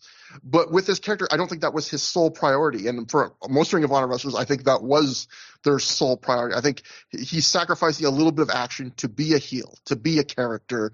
I always say the closest comparison in this era would be in Ring of Honor would be Jimmy Rave, but even that is different because this character is even broader and more comical and more kind of flashy than Jimmy Rave. So to me, I really like Heroes Act. I really enjoyed it like you during this match. And I really like having one match on a card on Ring of Honor feel this way. All that being said, I do think this really does stop this match from being like, there's so much talent in this match. It could have been a really action-packed match. And the match slows to let Hero be Hero. And his personality just dominates the entire proceedings. Like Roddy's barely in this match, but I will say when he tags in late and does the classic like Roddy hot tag, the final maybe 2 minutes of this match are pretty hot and pretty exciting. And they probably could. And it's weird because it's like I really enjoyed this match, but those last 2 minutes are like on a different night. You four could have had a match that was just like the last 2 minutes were like 13 minutes. It's like I like both matches, but I felt like both kinds of matches, but I felt like this show could have used one more like the latter, where maybe a lot of other Ring of Honor shows actually could use more of a match that was more levity like this. And I would give this again like an above average, but like a strong above average. And I will say, talking about Tank Toland, I agree with you. I thought, it's sad. He is, he's not going to really make it. And, I don't know, we haven't seen a ton of his performance here, but like on this night, he's better than Brent Albright, and he looks like he's trying hard than the guy who makes it in Ring of Honor, quote unquote. And, he's not absolutely amazing. Like he's not doing the performance where I'm going, oh, you have to book this guy again. But he's perfectly solid here. And it looks like he's really trying. And I like that way he like catapults himself over the top rope and into a drop kick before he even touches the ground. I really like that. And a couple other notes, Matt, things we have to talk about. You've been knowing the Jared David commentary. Did you notice he got a rare legit laugh out of Dave Prazak where after Mark Briscoe does a flying kick, Jared David says, the missing teeth appear to have made Mark Briscoe more aerodynamic. And that actually cracks Dave Prazak up. I thought, again, that was the point. I was like, Jared David's having a good night. And he is, like you're saying, he is getting there. He's getting comfortable. This recording must have been the beginning of a recording session. Yeah, I mean, usually I think they would take the double shots, like together, I imagine. So yeah, this is probably the first hour or so into like a 6+ hour night of work. So yeah, you can crack the jokes then. And keep in mind they had 2 double shots in a row because they had one on the weekend that we're doing, and then the following weekend. So they probably recorded all 4 of those together. So when they get to the Philadelphia show the following Saturday, boy, I'd be curious to listen to how tired they seem. Yeah, we're gonna find out. The other thing, Chris Hero is wearing something happened between the last show and this Ring of Honor show and this one, I believe, is he and Claudio won the CZW tag team title. So Chris Hero comes to the ring wearing the ROH tag titles, the Chikara tag belts, which were the Campeonato de Pareja, I think, and then the newly won CZW tag team titles, and he's wearing all 3 around his waist, like stacked on top of each other. It is, I know this is the intention, it is the most fucking ridiculous, dumbest looking thing in the world, and we need to bring it back because a heel needs to win the Continental Crown and wear all 3 belts around their waist because it looked so stupid and it was so funny. I really enjoyed that too. Again, that's what Chris Hero is bringing at this point. That stuff like that. It's just so stupid. No one else in Ring of Honor is bringing that kind of energy and that kind of ridiculousness. Last thing, Tank Toland. The thing I remember about Tank Toland is, during this era, like the year or 2 before this, the OVW tapes were like kind of a big hit among certain segments of wrestling fans. Like Bryan and Alvarez and Dave Meltzer would always rave about it on their early podcasts together on the F4W site. And Tank Toland, I remember something that became infamous, and you can see this online for free on YouTube, where there's a segment they rave. I think they overhyped it, but it is adorable, kind of. They do a segment where Tank Toland had just won the OVW World Title, and he and Chad Toland go to a local mall, and they capture real footage of like, hey, do you want to meet the OVW champion? And all these real people are like, they either don't know who he is or don't care. It's kind of like making the company look bad, but like it's funny, and it ends with this kind of infamous thing where they go into a McDonald's in the mall, and Chad comes in first before Tank, playing a boombox with Tank's theme. And then Tank walks in. He jumps on like a table at the McDonald's and says, "McDonald's, meet your McChampion." And then he's just like, ha ha ha ha. And that's how the segment ends. And it's just, it is, if you just Google like, I don't know, Tank Toland at the mall or something in YouTube, if you search that, it should be there. And, in some ways, that might be the thing that Tank Toland's most remembered for, other than the dicks. I don't know. I felt bad. I felt bad, like you said, about guys that you had a really good point there. Like it's rough to see guys when you know they're not going to make it. When there's, it's a different guy, but who makes me feel that way a lot, Matt, is Homicide, because like watching Homicide, it's like watching the guy who was like one of 5-star players on his like high school football team, and every other player on the team like got a big NFL deal and had a big NFL career. And he was like, in high school, he was as good or as close to as good as them, but it just didn't work out. It's a good point, because like I don't think of him as much, because like even though he obviously didn't reach that level of like mainstream and financial success that he deserved, he's still remembered with this like hugely great legacy, and like he's still talked about, and he's still part of the business, and like, you know, he's had runs on TV on on TNA and an Impact and stuff like that. Yeah. He's not like, he didn't disappear from wrestling the way some of the other guys did. But you're right. Compared to his contemporaries, he didn't get nearly the notoriety that he deserved. Yeah, it's just, I'm just trying to struggle to find words. Like, he is an indie wrestling Hall of Famer, and I think some people would be glad to have an indie wrestling Hall of Fame level career, because a lot of people won't be remembered. He's not going to be remembered by millions, by the masses, but to people like us, he will be very fondly remembered. His career is really appreciated, and his talents are appreciated. But like, yeah, it's just one of those things where, because he was a contemporary and kind of positioned as an equal, he was our Wrestler of the Year for Ring of Honor in 2003, and great wrestlers there, and he's like the highest ranking guy in Ring of Honor in this era in a lot of ways, who never really got to cash out and get huge exposure. Although, like you said, he did have some TV runs. He's been in places, TNA, even in WA, Billy Corgan's recently. Yeah, it was nice. It was nice at the first Grand Slam, the main event of that Rampage taping, when it was Eddie Kingston and John Moxley against Lance Archer and Minoru Suzuki. And Homicide actually got involved at the end of that match and got to appear before that big crowd. And, I thought at that point, maybe Homicide's going to be more involved in AEW, but it wasn't to be. Yeah. But after the match, Roddy's music isn't playing, which prompts what sounds like a real thing, because like Roddy is not a heel here. Roddy like yells angrily, "Play my music, asshole," at the sound guy, who immediately does play his music. And then right after that, Claudio occasionally attacks Roddy from behind. So I wonder if like Roddy knew they needed that cue or something for Claudio, because he just really gets angry. He's like, "Play my music, asshole." And so Claudio and Hero take Roddy out. The crowd chants for Austin Aries as they put the boots to Roddy. Aries runs in, throws Hero out, attacks Claudio, and then the bell's rung and we get to the next match. But that brings us to the next match. Austin Aries defeated Claudio Castagnoli via pinfall in 11 minutes, 20 seconds after he hit the 450 splash. So some news here. A big thing of the Ring of Honor timeline happens here. Well, not a giant thing, but we'll go to the Observer.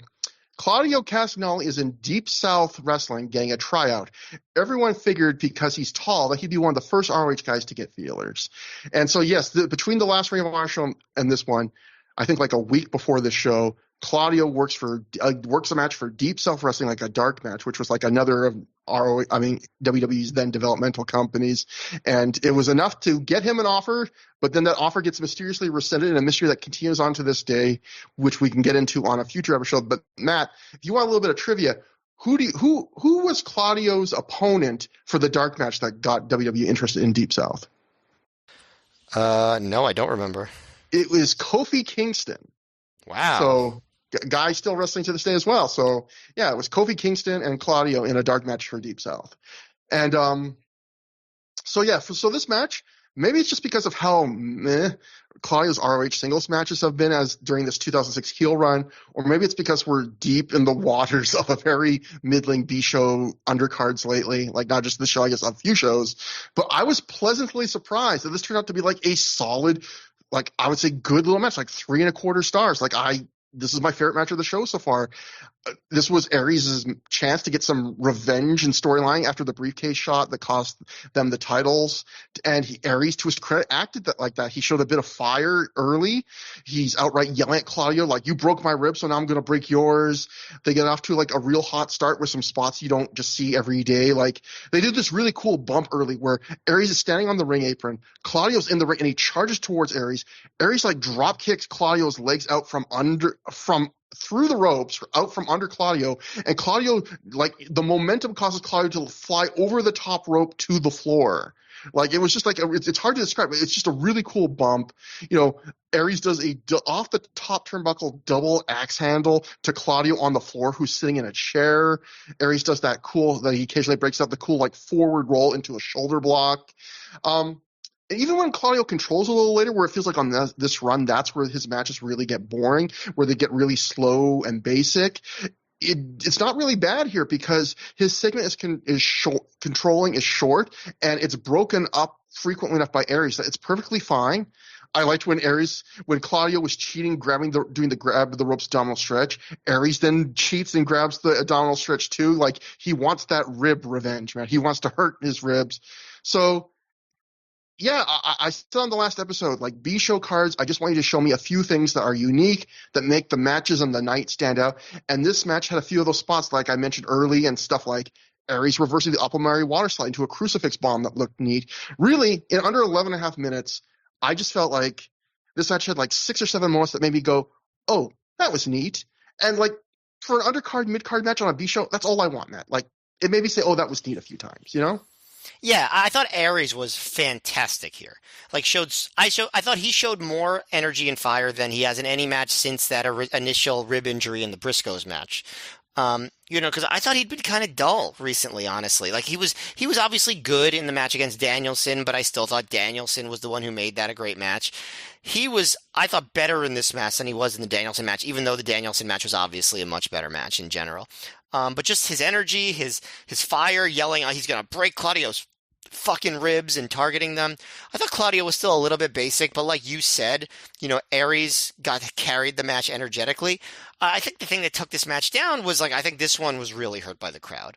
Like, I think that this match in front of a hot crowd would be remembered pretty well. I think this match in front of a crowd where most of the sound and the energy was coming from Austin Aries and not them, uh, kind of makes the match diminished a lot, honestly. But I mean, wasn't the fault of the wrestlers. I don't think that Austin Aries could have done anything more than he did.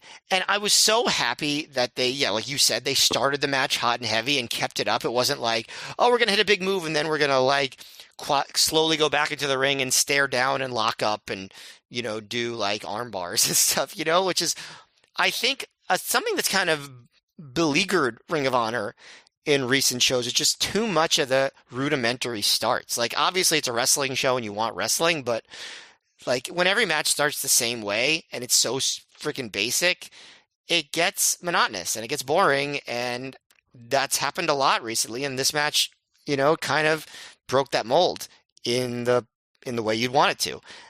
So I think Aries was one of the MVPs of the show in terms of, lifting it out of the funk that the crowd was kind of imbuing on it. You know what I mean? And it wasn't enough to make this a great match or anything, but with Aries' performance, if the crowd had matched him, I think people could have thought this was a really good match.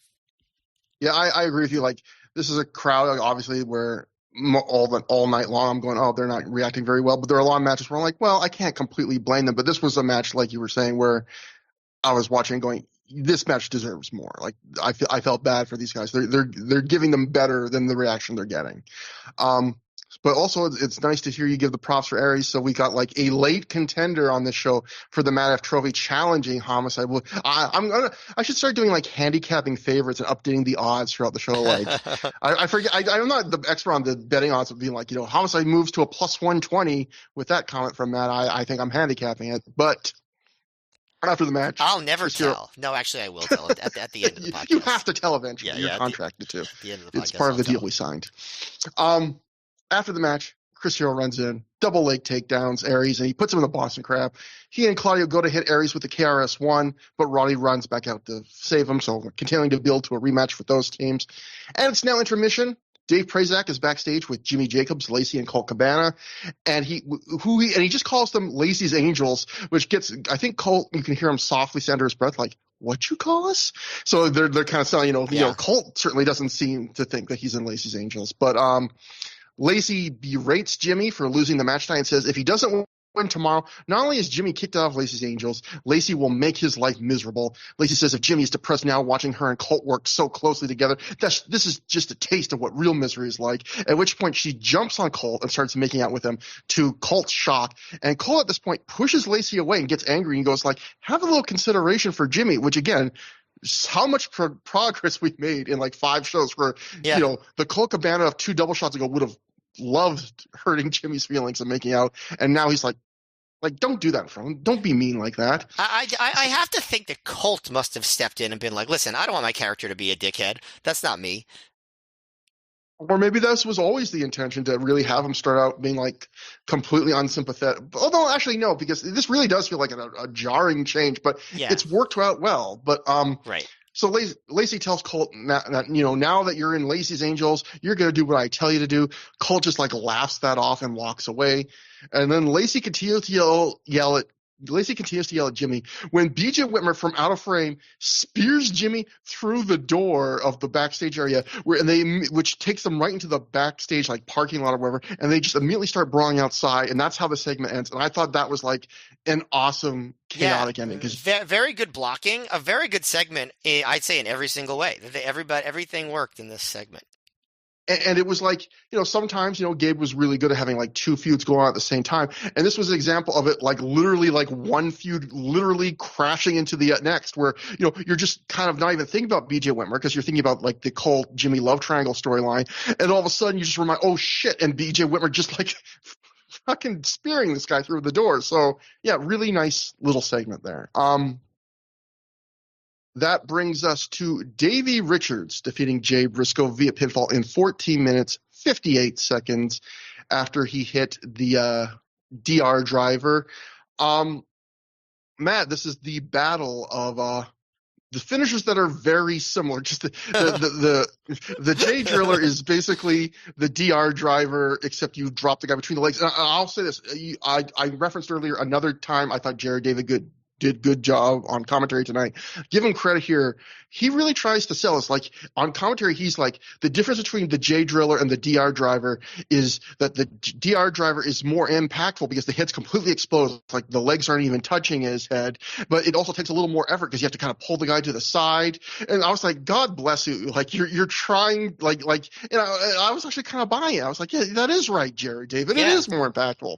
So good, like, again, really good night for Jared David. But what'd you think about this? Yeah, I'd say this is another match where, like, this could have been considered a hidden gem if it was in a different setting with a different crowd.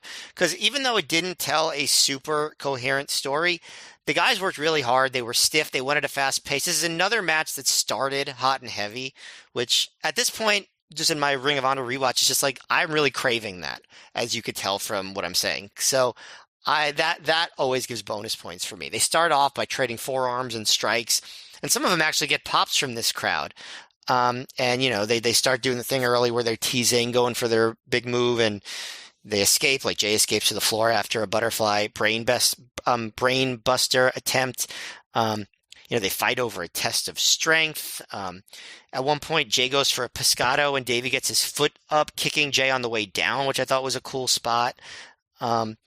they work a cravat. There was actually one point where Davey leans on his kicks in this one, and he gets the crowd going. Like he even gets a "you sick fuck" chant after one of his kicks to Jay, which you usually don't hear just for kicks. And speaking of people talking to the crowd, there was another spot where Jay works a stretch plum and Davey makes the ropes as Jay yells, "Stop clapping" at the crowd who were cheering Richards on. And it made me want to say, Jay, this crowd's finally making some noise. Don't tell them to stop. But unfortunately, they kind of listen because they're not that loud as, they're just going back and forth, back and forth. The match isn't super long, but it's goes at a pretty good pace. They never really let up. Down the stretch, there's a spot where, after Richards hits a leaping Rana, Jay moves out of the way of the corner charge that Richards does. So Richards leaps to the top rope, backflips off. Jay comes at him with a running boot, but Richards traps the leg and suplexes Jay. I thought that spot was awesome, just like every single piece that set it up.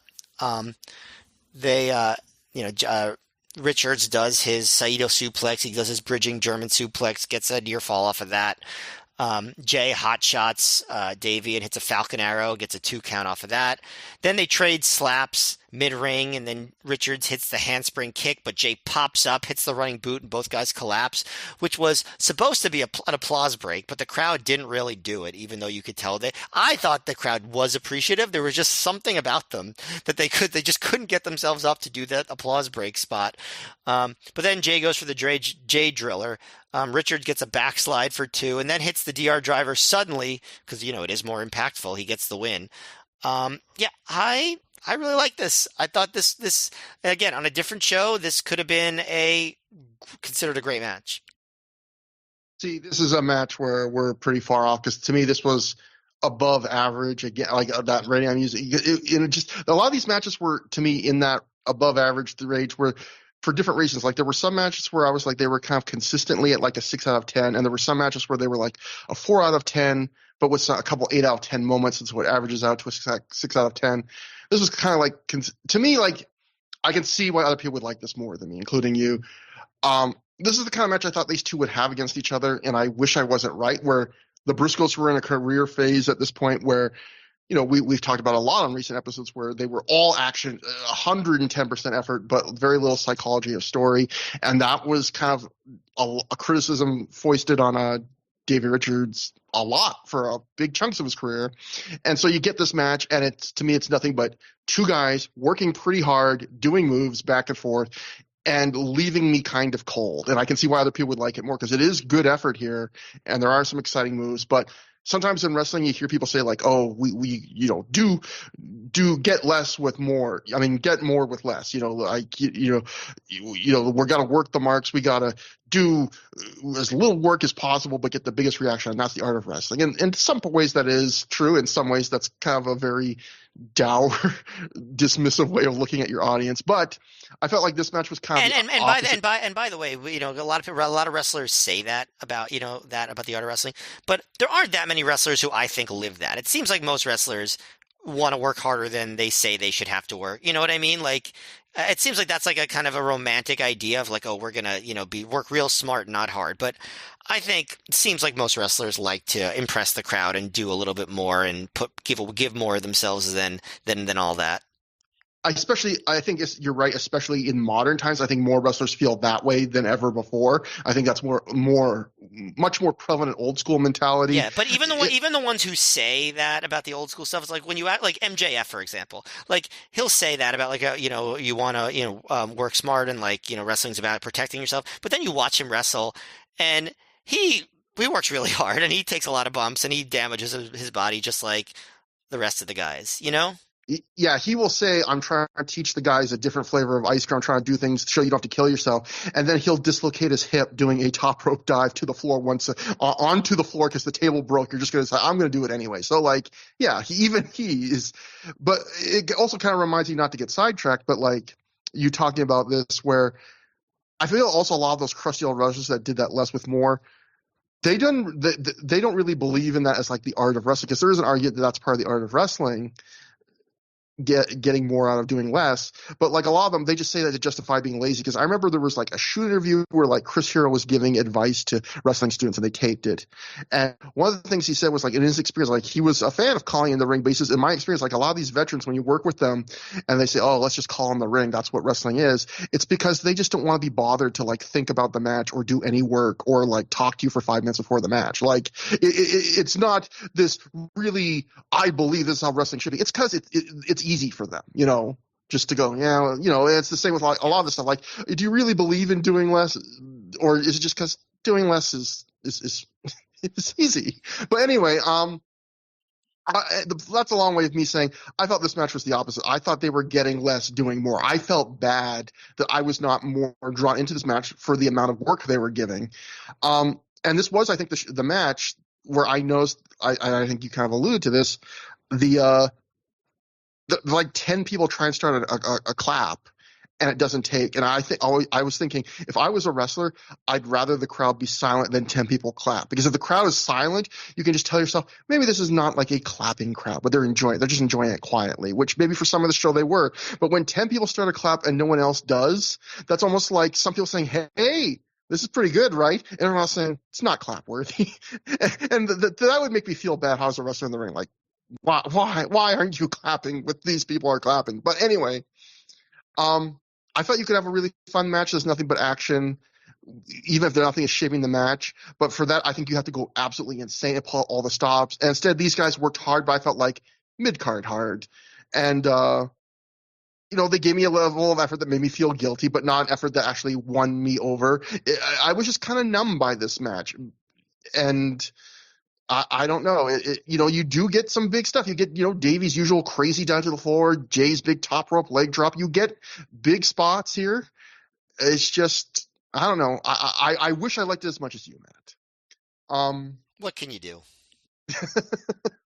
We then get an ad for FIP's second year spectacular night one. As is usual with FIP promos on these Ring of Honor shows, you see nothing but a bunch of wrestlers walking through the curtain, not a single second of in-ring action or even an indication of who is wrestling who on the show.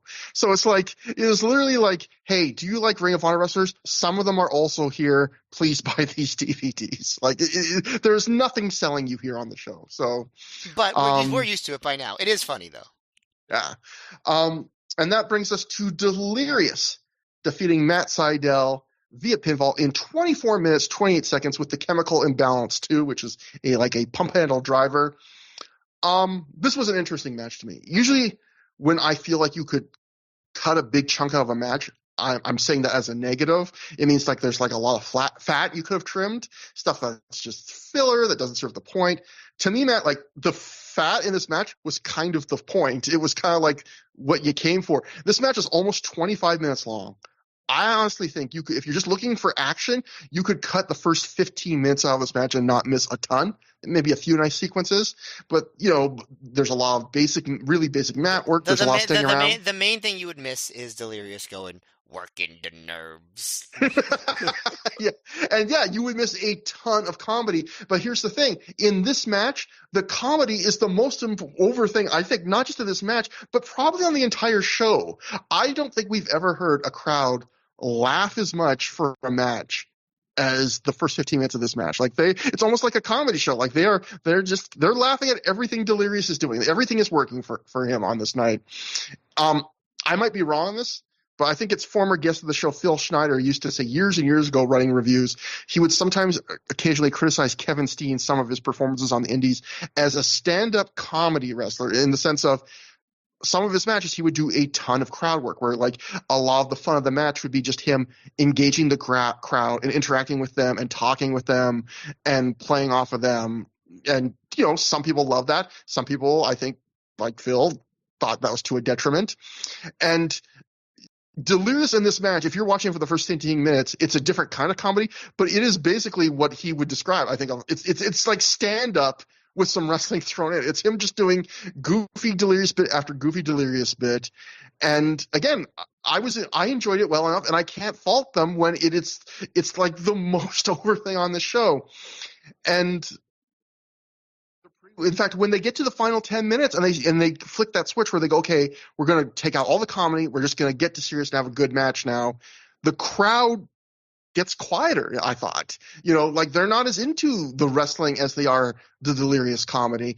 And I keep saying this, but like this is a point I keep going back to, revisiting 2006 Ring of Honor. Yes, the Delirious act would eventually get stale, to me and a lot of other people. But man, when it was fresh this year, it was like shockingly over on a lot of these shows. And then the other interesting thing to me about this match, Matt, is these guys have wrestled each other a million gajillion times. I looked on Cage Match. I think these guys, if you have in their careers, wrestle each other, if you count singles, tags, and multi-mats, just matches where they're across the ring from each other, wrestling each other 61 times. Like they did in IWA Mid-South, Ring of Honor, Dragon Gate, UK, Austria, even a 6-way match together in TNA. I think this is match 48 that they had wrestled each other. And I'm always like fascinated when you've wrestled someone that much, like how do you approach it? How do you keep it fresh? This is their third match against each other just in Ring of Honor in the last couple months. And I think a lot of times wrestlers in their position, they almost make their matches modular. Like they have different pieces and sequences that they know how to do. And every match they work together after a while, it's like, well, we can fit this sequence from this show with this sequence. Like the example I always give is Randy Savage versus Ricky Steamboat at WrestleMania 3, which Ricky Steamboat literally said that was like a greatest hits of our house show matches, where we like numbered the moves because Randy loves plotting matches out that way. Like we did them in order, and it was literally like, how about you do the drop kick spot we did on that house show in Philly, and how about we could do that skin the cat spot you did in Chicago, and stuff like that. And I feel like watching the Delirious, I've seen Seidel and Delirious work each other enough now to know it feels like they have all these different sections that they can do. Like they can do the Delirious and Seidel just do comedy with each other bit. They can do the kind of pointless killing time for 5 minutes mat work bit. They can do like the mid-level match. They can do the go nuts that we saw at Survival of the Fittest 2006, the final 10 minutes, just all balls to the wall version. And like they got all these different like kind of modular parts that they can swap in and out depending on the setting. And I felt like getting 25 minutes, it was kind of like you saw all those parts, and it didn't kind of necessarily feel cohesive. It was just like, oh, we're getting a lot of time. Let's do like literally every single thing we know how to do. Like, so every bit of it, the kind of drawn out mat work, the comedy, the action. Because of that, I could see different opinions on this match. I think if you were live, you'd probably love this match because of the comedy. It plays even better live. You get some thrills at the end, but this is, as someone who has just seen their Survival of the Fittest match and seeing that this was a semi-main event, getting 25 minutes, I expected to be like more of a crazy wild match that was trying to top that match. It doesn't top that Survival of the Fittest match. It's completely different. And even those final 10, if you just compare the final 10 of this to the 10 in Survival of the Fittest, I don't think this is on that level. So I would say it's like the best match of the show so far. It's like three and a half stars, maybe. It's a strong good to me, but it is, this was a show that could really have used a show stealer. It really needed its top two matches to be really great because they hadn't had like that kind of show stealer earlier in the card. And instead it's pretty good, I would say. Yeah, I would say I basically agree with you. Boy, did these two work hard though. Like they did everything. In fact, at the end of the match, as Delirious is walking out, he's hugging some fans in the front row, and you could hear him say, "I am so tired." And in like a real voice. Yeah. I don't think he was in character when he did that. Yeah. So like they did it. Like they worked their asses off. And yeah, I do think, as always, I think before a different crowd, this would come off different. And I think they might have even done less of the comedy stuff before a different crowd. Like I think they were just like, this crowd's quiet anyway, so let's just kind of have fun with them. Like at the beginning of the match, I'll try to go through some of the comedy stuff. Like the beginning of the match, Delirious, he points to Matt Seidel and he goes, "Matt Seidel from St. Louis, Missouri." And I thought, good job pronouncing Missouri, as per a lizard man. Although, if you listen to political pundits, if you want to win the state of Missouri in a presidential election, you have to pronounce it Missouri. Did you know that? Because that's what TV pundits tell me. Maybe this is mean, but I'm going to say when you said we went lizardman, and then when speaking of political pundits, I thought, oh shit, Matt's going to mention James Carville now. I didn't say it. I don't say any stuff like that. That's you. You're the mean one. Then there was another spot where Seidel was talking about Delirious's tassels and saying, "I'm gonna rip every one of those off your head," and Delirious responds with to the crowd, well, to which the crowd chants, "You got served," which I thought was pretty funny. There was another spot where Delirious rolls through a springboard sunset flip, and then he shouts, "What the fuck?" as he sees Seidel springing off, and then he hits Seidel with a kick to the chest.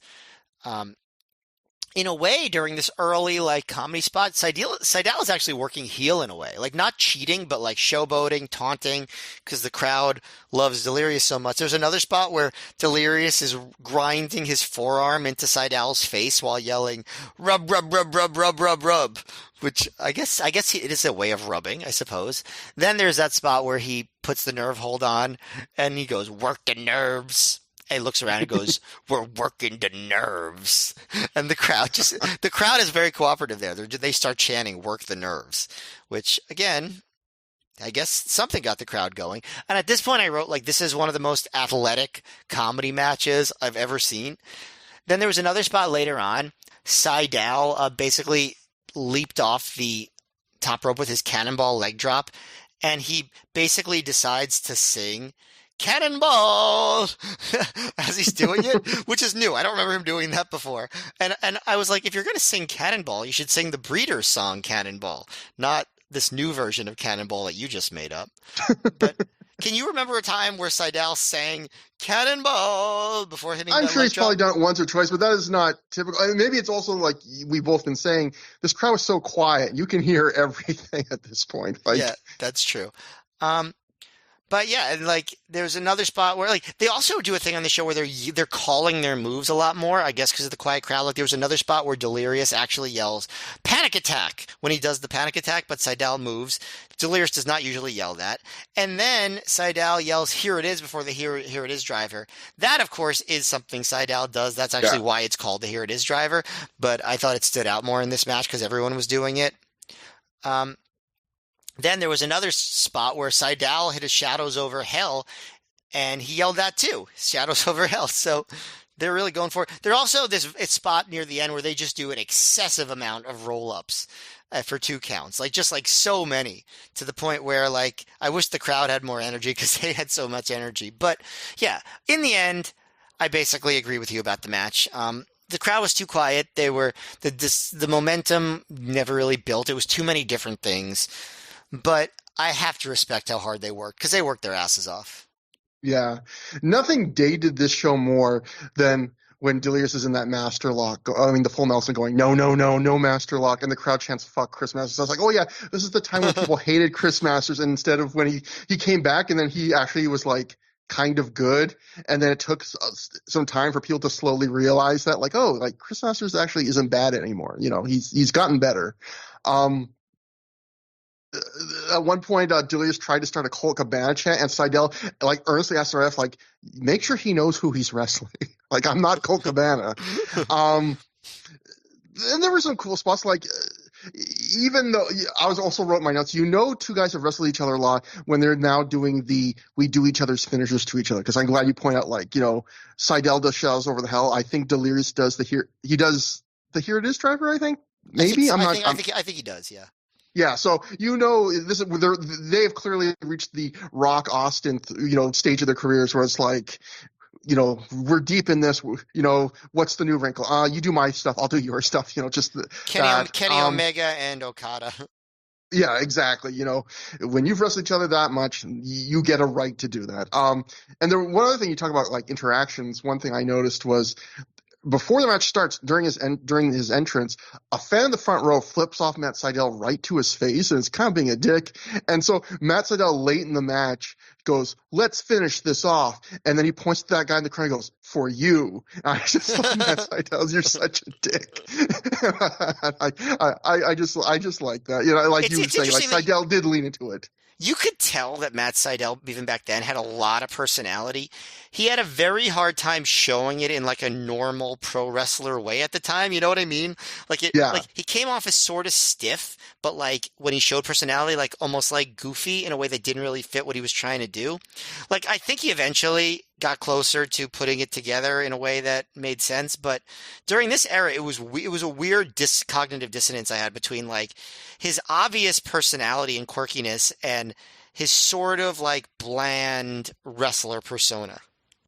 Yeah, that's a great point because we've talked before on the show about like there are wrestlers who like Roderick Strong or Dean Malenko who are known to have like good personalities in private, but they don't show it really in the ring or in promos. But like you're kind of saying, the difference with Matt Sydal is he does show it in the ring, just not on promos or like in like a formal setting.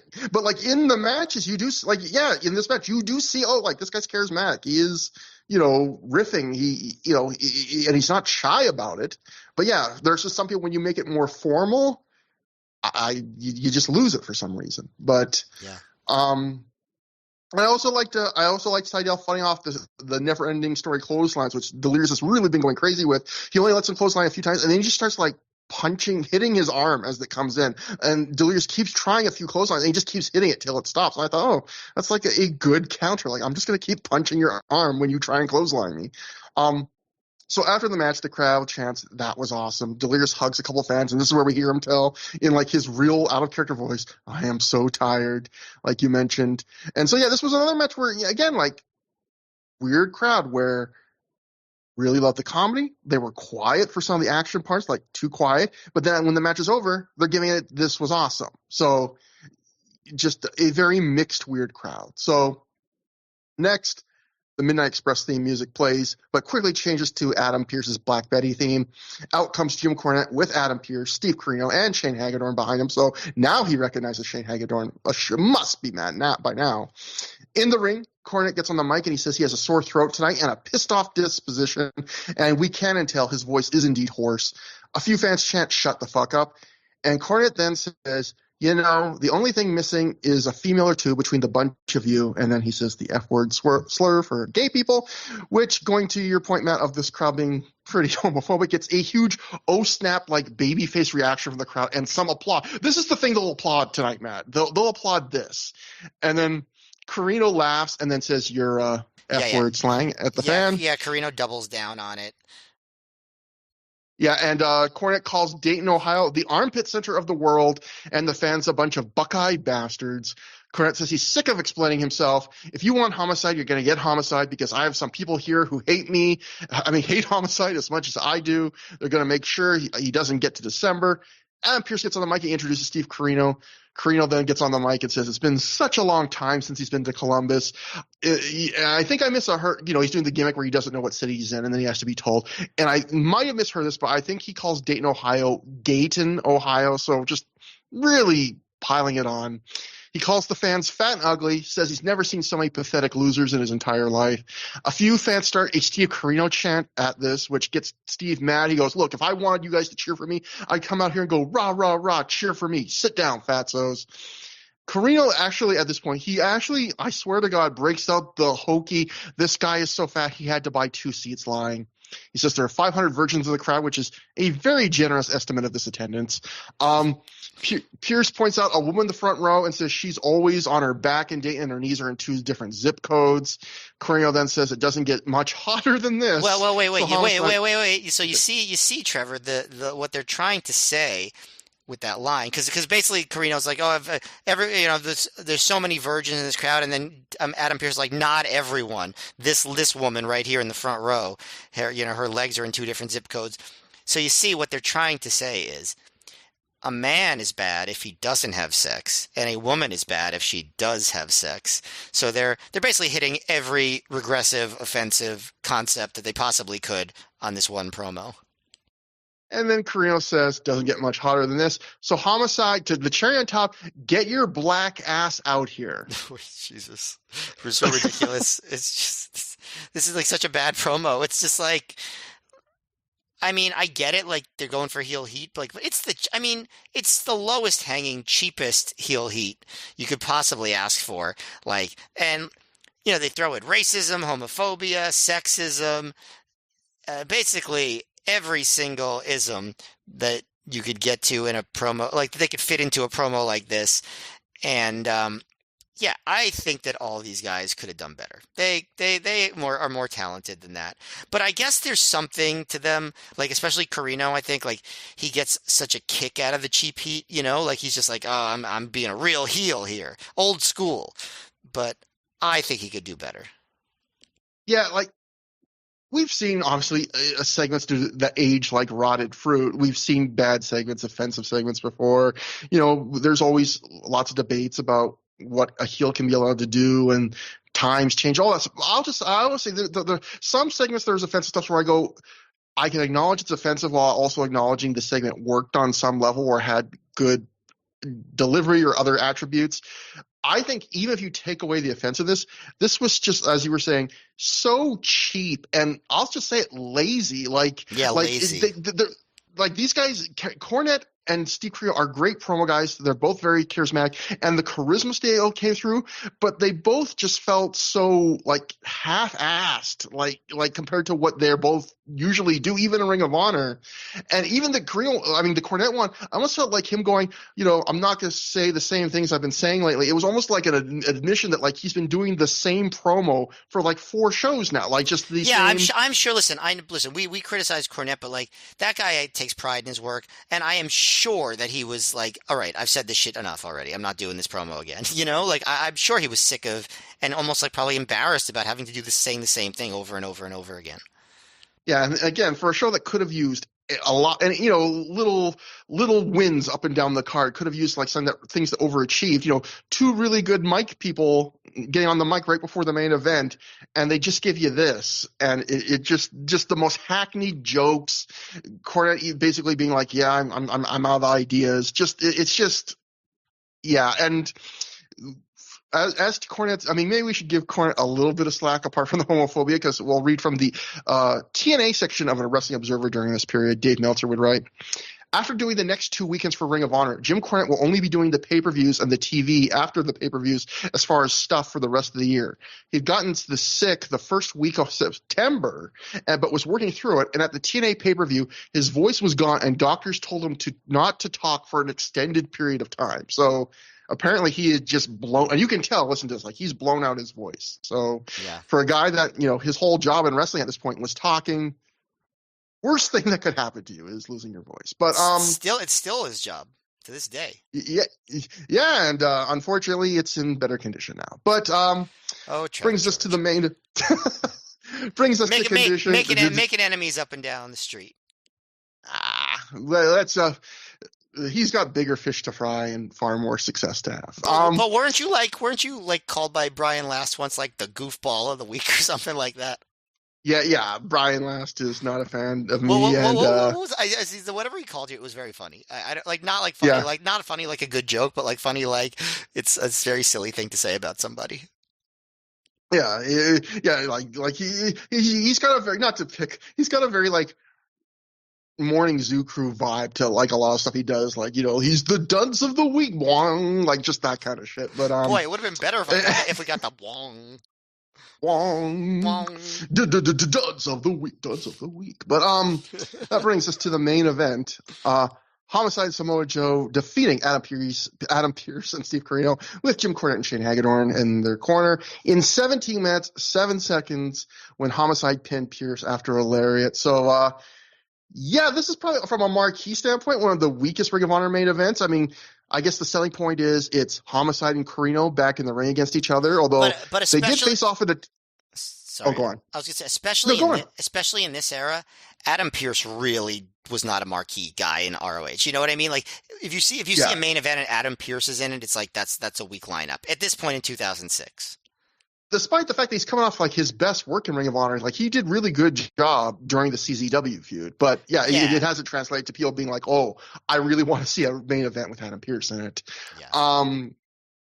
But yeah, I guess the draw with this would be it's Homicide and Joe teaming together, which is kind of a novelty, except if you've been buying all the DVDs, they'd already teamed together. Now, this is not even the second time they've teamed together. And the Corino novelty of, it's Corino and Homicide reawakening a legendary rivalry, except we had also seen that and Enter the Dragon in late 2005, and that wasn't them being opposite sides of a tag team. We've seen them have another singles match together, and neither of those like set the world on fire. So it's kind of like, grasping at straws. But what do you think about this as a match? Because obviously the marquee standpoint and how the match is can be two completely different things. Well, this was relaxed rules, right? So it was hard not to compare it to the brawl that Homicide and Joe had on the previous show, which which was obviously like so much more dynamic because they did the whole sequence outside and the Briscoes were in it. So like, the Briscoes really honestly carried that match. Not that Joe and Homicide weren't good, but like that match was all about the shit the Briscoes were doing. And there were no Briscoes in this match. So I guess what I'll say in the positive sense for this match is it was not slow. You know what I mean? Like they were moving the whole time. They were doing a lot of stuff. They got into the crowd. They were, they hit some big spots. You got a "Joe's gonna kill you" chant early from the crowd. Homicide was biting Corino's arm, and when the ref tried to break it up, Homicide like kicked at the ref. So I guess that rule is so relaxed that Homicide's allowed to do that. Homicide hot tags Joe early, but I put "hot" in quotation marks because the crowd was still quiet, even though all these stars were there. They Homicide and Corino, they trade fast-paced strikes mid-ring again to no reaction. The Ole Ole kick on Pierce does get a pop, and actually, anytime that they were brawling in the crowd, you could hear noise because they were right, the microphone was right next to the audience members, so just the few people right there were making noise, and then if they cut back to the hard cam, it got real quiet again. So I guess that would have been a good way to fake crowd reaction. Just bring the camera right near the few people that were making the noise. At one point, Homicide put Corino on a table on the floor and frog splashed all the way off the top to the floor through the table. And I thought it hit very well. So that was a good spot. But, then there was another sequence where they were back in the ring. And I thought it was interesting. They kept covering each other. After moves, and no one was kicking out of everything. It was all pins continually getting broken up. At one point, Homicide got the racket from Cornette, and Pierce tried to atomic drop Homicide, but Homicide passed the racket to Joe while Pierce was lifting him up, and Joe hit Pierce with the racket. Then Hagedorn gets involved and gets a lariat backdrop driver combo by the babyfaces. Then Cornette hits Homicide with the racket from behind. Pierce rolls him up for 2. I thought that was a good near fall. Joe tried to Northern Light suplex Corino through the table, but he completely missed. So he just picked up Corino and powerbombed him through the table, like a pro. So Joe hit the muscle buster on Pierce, and then he set up Pierce for the lariat. Homicide hits it and gets a weird 3 count because it looked like Pierce was kicking out at the last second. Which didn't make any sense. I don't know why Pierce would do that. Did he forget it was the finish? Did he get concussed? I honestly have no idea. But that did happen. But the ref counted it. And there was action in the match. It wasn't like it was terrible or anything, but it was so forgettable. It felt just like a kind of bland brawl. The crowd was dead. And I don't know. It wasn't, I don't know. I just don't know what to say about it. It wasn't particularly bad. It wasn't particularly good. It wasn't up to the standards of a Ring of Honor main event. And the crowd heat sucked, which I guess after you talk about the match for yourself, I'll talk about what I feel about the crowd heat. So I like this match more than you. I would call this like a strong, good 3.5 stars. I would say this is tied for my favorite match of the night with the semi-main event. Not Ring of Honor main event level. I completely agree. I thought that they were working pretty hard here. I thought I was never bored, but I agree. Like the big problem this match faces, if you've been watching every show in order, is it's coming right after a different, crazier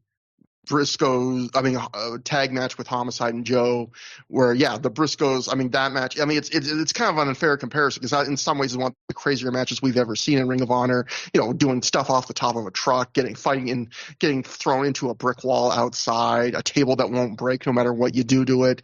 That match was crazy. This match is more of your typical boilerplate brawl, but I thought done fairly well.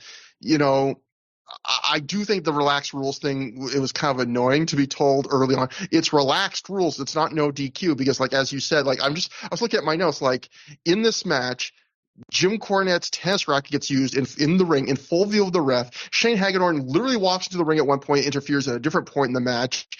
Homicide, as you said, literally kicks the ref in the dick, like hits him in the dick, and none of this gets DQ'd. Like, if this is relaxed rules, like, that suggests that there's still something these guys could do that would get them DQ'd. Like, what would that be? A gunshot? Like, if you can hit the ref and interfere in front of the ref, I don't know why you didn't just make this no DQ. But yeah, I you know, you got some big spots like the frog splash through the table on the floor. You know, they Homicide and Corino especially brawl to the back and they get like a DDT on the bleachers. Again, it's stuff that would be impressive, except if you're in your mind thinking, well, Jesus, this is like a pale. This pales in comparison to the shit we saw recently in a different tag team wild main event. Like in a perfect world, if you're gonna have book both these matches as main events, this and the Briscoes Homicide Corino one, you probably should have booked this one first, because when there was even a little more novelty to Homicide Joe, and you haven't had to have a comparison. Yeah, if this match was in the mid card or on a stack show that over delivered, the pretty fairly good this would be good enough. But because parts of this show irked me, and the storyline isn't clicking for me, and this crowd really wasn't good, you know, even in this match, they'll pop big for a spot like Homicide's Tope con Hilo on Pierce and Corino at the same time, or a table break. But when, like you mentioned, when Corino and Homicide basically do like the hockey fight where they throw fists in over and over, with like one of those spots where would normally get at least some reaction for any other crowd, they are nearly literally silent. There's almost no noise. And yeah, it's just, and then that finish is bizarre. Adam Pearce, you know, Joe hits Adam Pearce with the muscle buster, and rather than pin him, he lets Homicide finish him off with a lariat, and Pearce kicks out at 3, and they just count that as the finish of the match. Unless, like you said, unless Pearce got like legitimately rocked, I don't see why he would kick out, because I don't think he would honestly try and big time Samoa Joe and Homicide. And there's no way you could get hit with the muscle buster and a lariat and not think this is the finish of the match. Like, don't go, oh, I forgot that was the finish. I thought I was going to kick out of both of your finishers. No. So, like, yeah, either he got rocked or something bizarre happened, because that is a really weird thing. One last thing I want to say before I get your thoughts too was, commentary at one point talked about, like, oh, you know, the history of Corino and Homicide. Like, Steve Corino hurt Homicide's shoulder in a past match. But the weird thing in that match, the move that clearly Homicide got hurt on was Homicide doing a Tope con Hilo that he kind of overshot Corino on, and Corino didn't really grab him great. And I know Homicide in, like, out of character promos, whether who knows how much of this is real or not, blamed Corino for feeling like he should have helped him more on the catch and stuff like that.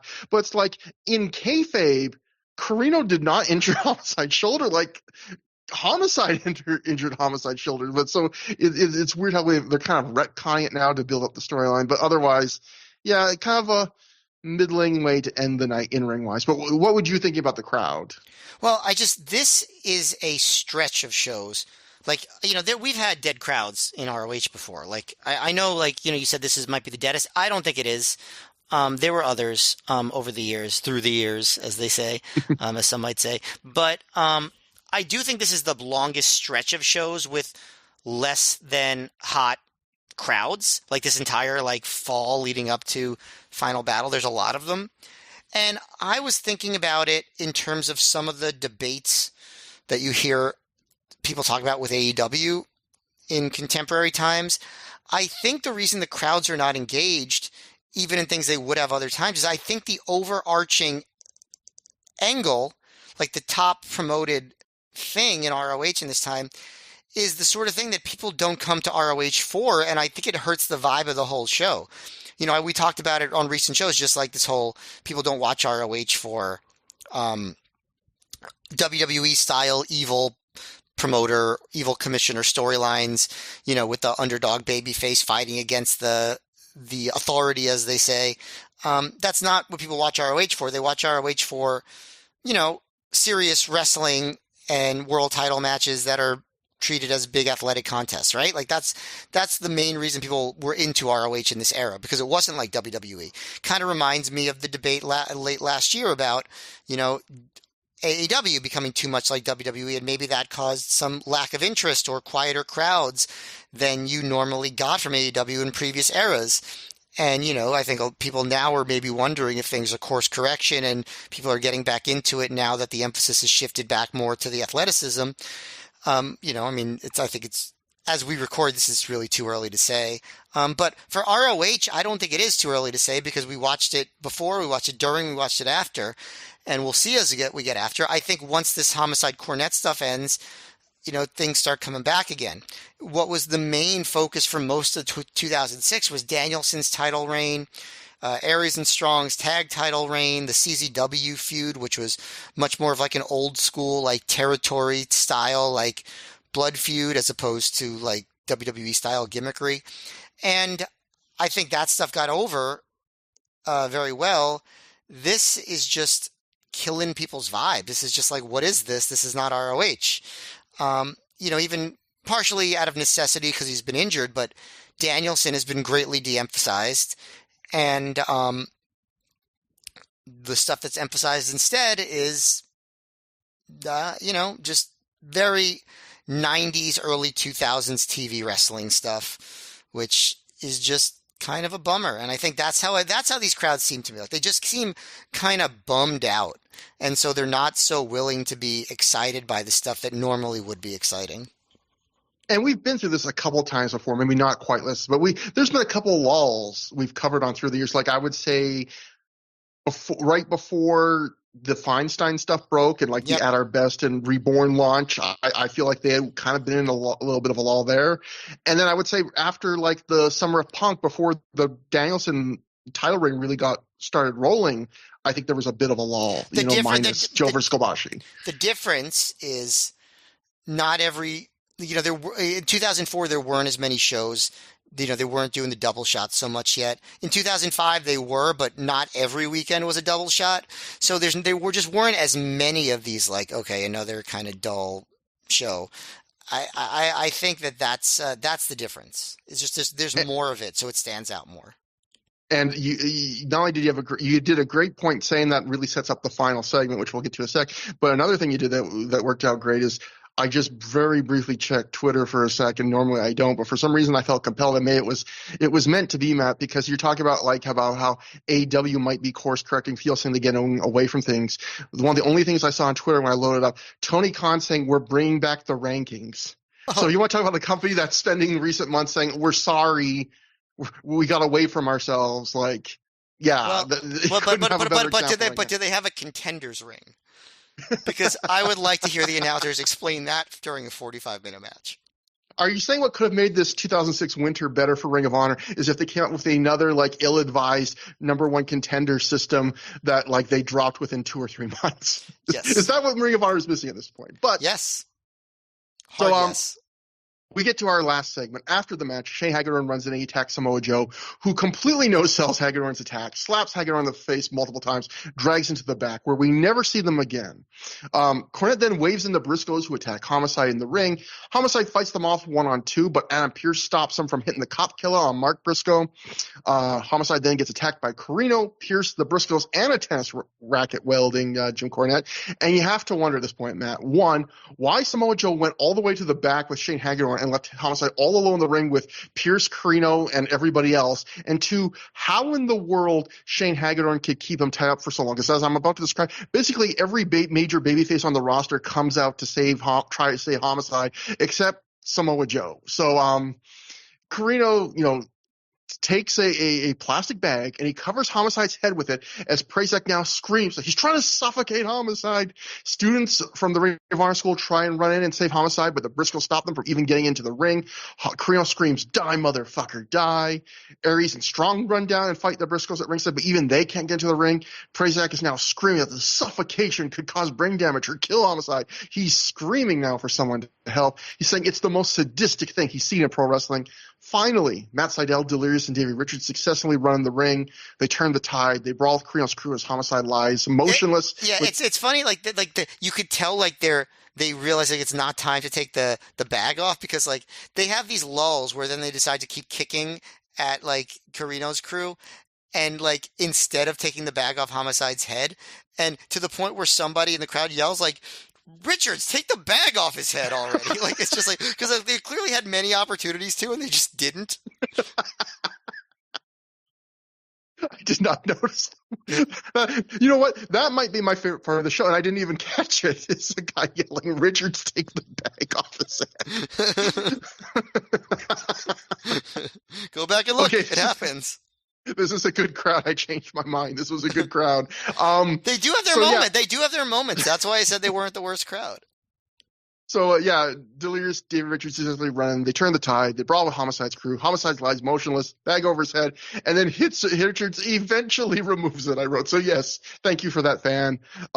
The faces all check on Homicide. And I'll again note, all these people trying to save Homicide, not one of them is Joe. What the fuck is he doing back there with Hagedorn? They try to like write him off by just like him casually beating up Shane Hagedorn as they walk to the back. And it's like, really? Like everyone else in the back knew about this bags situation, but nobody bothered to tell you. Like, yeah, it's very weird. So, Mark Briscoe tells Davey Richards that he'll see him tomorrow because, of course, they have a match the next night. Corino shouts, "Next time I'll kill you" at Homicide. Cornette's crew leaves. Homicide eventually recovers with the baby faces all around him after a little while, and the show just ends like that, where the last thing we see. Sorry, go ahead. No, finish. I was just going to say, the last thing we see is Homicide's leaning against the second rope, still struggling to get up, and the crowd's chanting ROH and Homicide. And that is like the kind of dour end of the show. How does somebody who's suffocating someone with a plastic bag know when you could just the right time to have them unconscious but not dead? Like, because Corino's like, next time I'll kill you. But like, how did he know he didn't already? I mean, like he voluntarily walked away. You know what I mean? Like it's not like it's not like he was forced away while he was trying to kill Homicide. He walked away, and apparently he knew like I put just the right amount of suffocation on to not have it not become murder suffocation. Green Lantern fan was in the front row with the stopwatch, counting how many seconds he was without oxygen, and being like, "Brain death does not occur until 65 seconds." Steve, you got another 20. So other than the giant logic hole of Samoa Joe being the only major babyface, he never comes back to help his own tag partner.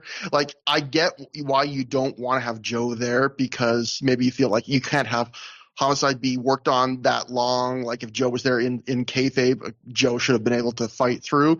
But they needed to have a better out for Joe than just he decides to drag Shane Hagedorn all the way to the back. Yeah, like knock him out through a table, hit him in the head with a baseball bat or something, like something other than like he just like slowly like punches Shane Hagedorn a couple times as they walk to the back. Especially because I think the Briscoes have another tag match with Joe and Mark. I mean Joe and Homicide. So like you could have just had the Briscoes do something heinous and build more heat for the next tag. But I thought this angle was fine. Like, the suffocation with the plastic bag angle has been done before, famously with Terry Funk and Ric Flair during their legendary 1989 feud. And I've seen Homicide in interviews talk about how big an influence Terry Funk was on with him. And Corino had actually had a bit of a feud with Funk in NLW just like 2 or 3 years earlier. So I assume he's a big fan as well. So it wouldn't surprise me if one of them didn't come up with the idea directly as like, hey, how don't we do the Terry Funk like plastic bag angle? But the problem is, Ring of Honor has done a bunch of these deadly serious, oh my God, he tried to maim or kill this guy with a prop angles in their fairly short history, and they never quite seem to fit with Ring of Honor. And because we've seen so many, it's kind of another thing that's a little numbing to me. Like, I'm just trying to go through my head. All right, we had Homicide stab Steve Corino in the eye with a fork. We had Jimmy Rave use a cheese grater on CM Punk's stomach tattoos, and then they tried to do the old censor gig. We can't even show you his stomach. It's so gross right now. We had Homicide try to cut out Colt Cabana's tongue. We had him making Colt Cabana drink Drano, which Colt acted like it nearly killed him and was like huge trauma. So like they've done a lot of these. So it was like this one was almost like been there, done that, which shouldn't be how I feel for this angle. But they're also just never the things that people remember positively about ROH. Like if they ever come up, they're just like kind of punchlines. It's just not what people cared about when it comes to ROH.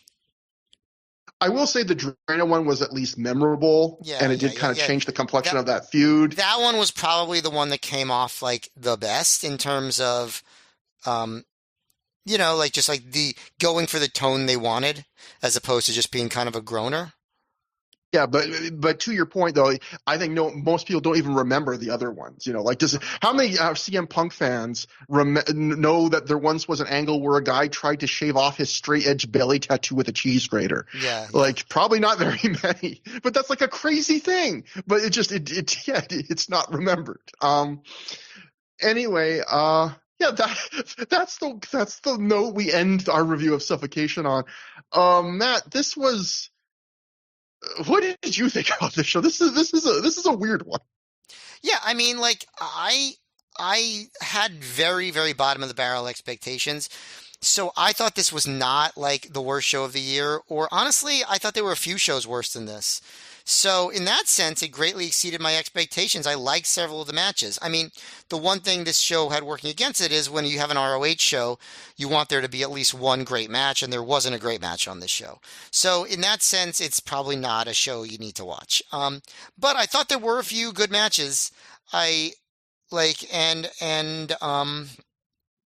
I thought it was consistent-ish. I didn't think that the final angle at the end was that bad. Like you said, I thought it was fine. It just was serving a higher purpose that I wasn't that into. But in general, I thought the show was okay. It was, it wasn't great by Ring of Honor standards. I definitely don't think it was terrible. I probably wouldn't watch it again, but except for that Homicide promo. But yeah, I didn't have a bad time watching it, and I definitely thought it was a lot better than How We Roll. For that's still my front runner for worst show of the year.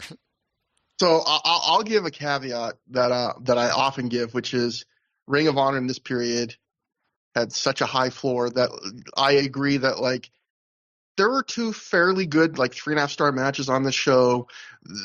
Nothing was other than one match. I had nothing that was even average. There Yeah. was one match I had below average. Yeah, Like again, yes, and I had more of those good matches than you did. Like that, so yeah. that affects my thoughts too.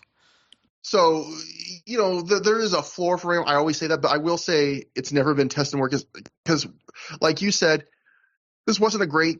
This was the show. It didn't have anything historically significant. It didn't have the great match. It didn't have the match that overachieved. In fact, it had matches that underachieved a little bit. Maybe I guess Aries and Claudio overachieved based on our recent low expectations for this era of Claudio. Um, the crowd was not particularly good apart from helping Davey Richards remember to save Homicide's life. Like I guess the thing I would say about this show is I don't know if it's the worst show I've seen recently or one of the worst shows, but what I would say, how I would quantify it is on a lot of these Ring of Honor shows lately that and during the dry winter of 0304, I've Yeah. been able to find positives and things where I could in the recommendations at the end say, you don't need to watch this show, but you can watch if you can find easy access to it from like Honor Club or something. Watch this match. Like watch on Survivor this 2006. You can skip it, but you could definitely enjoy the last 10 minutes of the main event with Delirious and Seidel really going nuts. Or the last show, I would say, hey, you can watch. It's a skippable show, but the Briscoes street fight with Joe and Homicide is worth going out of your way to see. It's pretty wild. It's crazy. This is a show where there's not a single thing where I would say, unless you really want to tune into that opening promo, maybe we're overhyping that even a little bit. There's nothing like I would say, unless you were an absolute completist, you were literally the person that is watching every show, Ring of Honor show in order. And in that case, you don't need our recommendations. This is a show I would not recommend. It's the rare Ring of Honor show we've had on through the years where after the end of I watched it, I had fun because there was some enjoyable things, and it's always more fun doing watching shows because knowing it's going to turn to the podcast, which I have fun doing.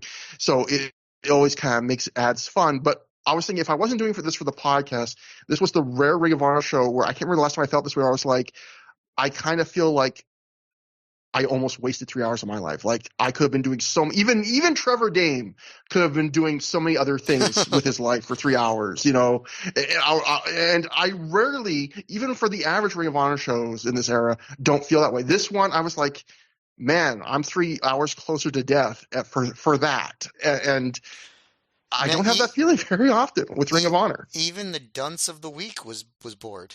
He wasted. Yeah, Yeah. Matt, but we have the award that was given to me by the great Brian Last, but we have one last award to give out. What is the Matt F trophy going to today? Again, Aries made a push. I know who the favorite is.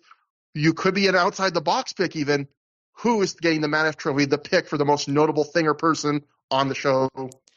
When you said that it was going to be either the Homicide promo or Aries, I almost wanted to be like, all right, what's an outside the box pick I could think of instead to surprise him? But that wouldn't live up to the integrity of the Matt F trophy. I have to go with the plan. I can't just change it willy-nilly. There's a lot of thought that's put into this, Trevor. I spent hours debating this with the committee. I pray to God that I don't even believe in.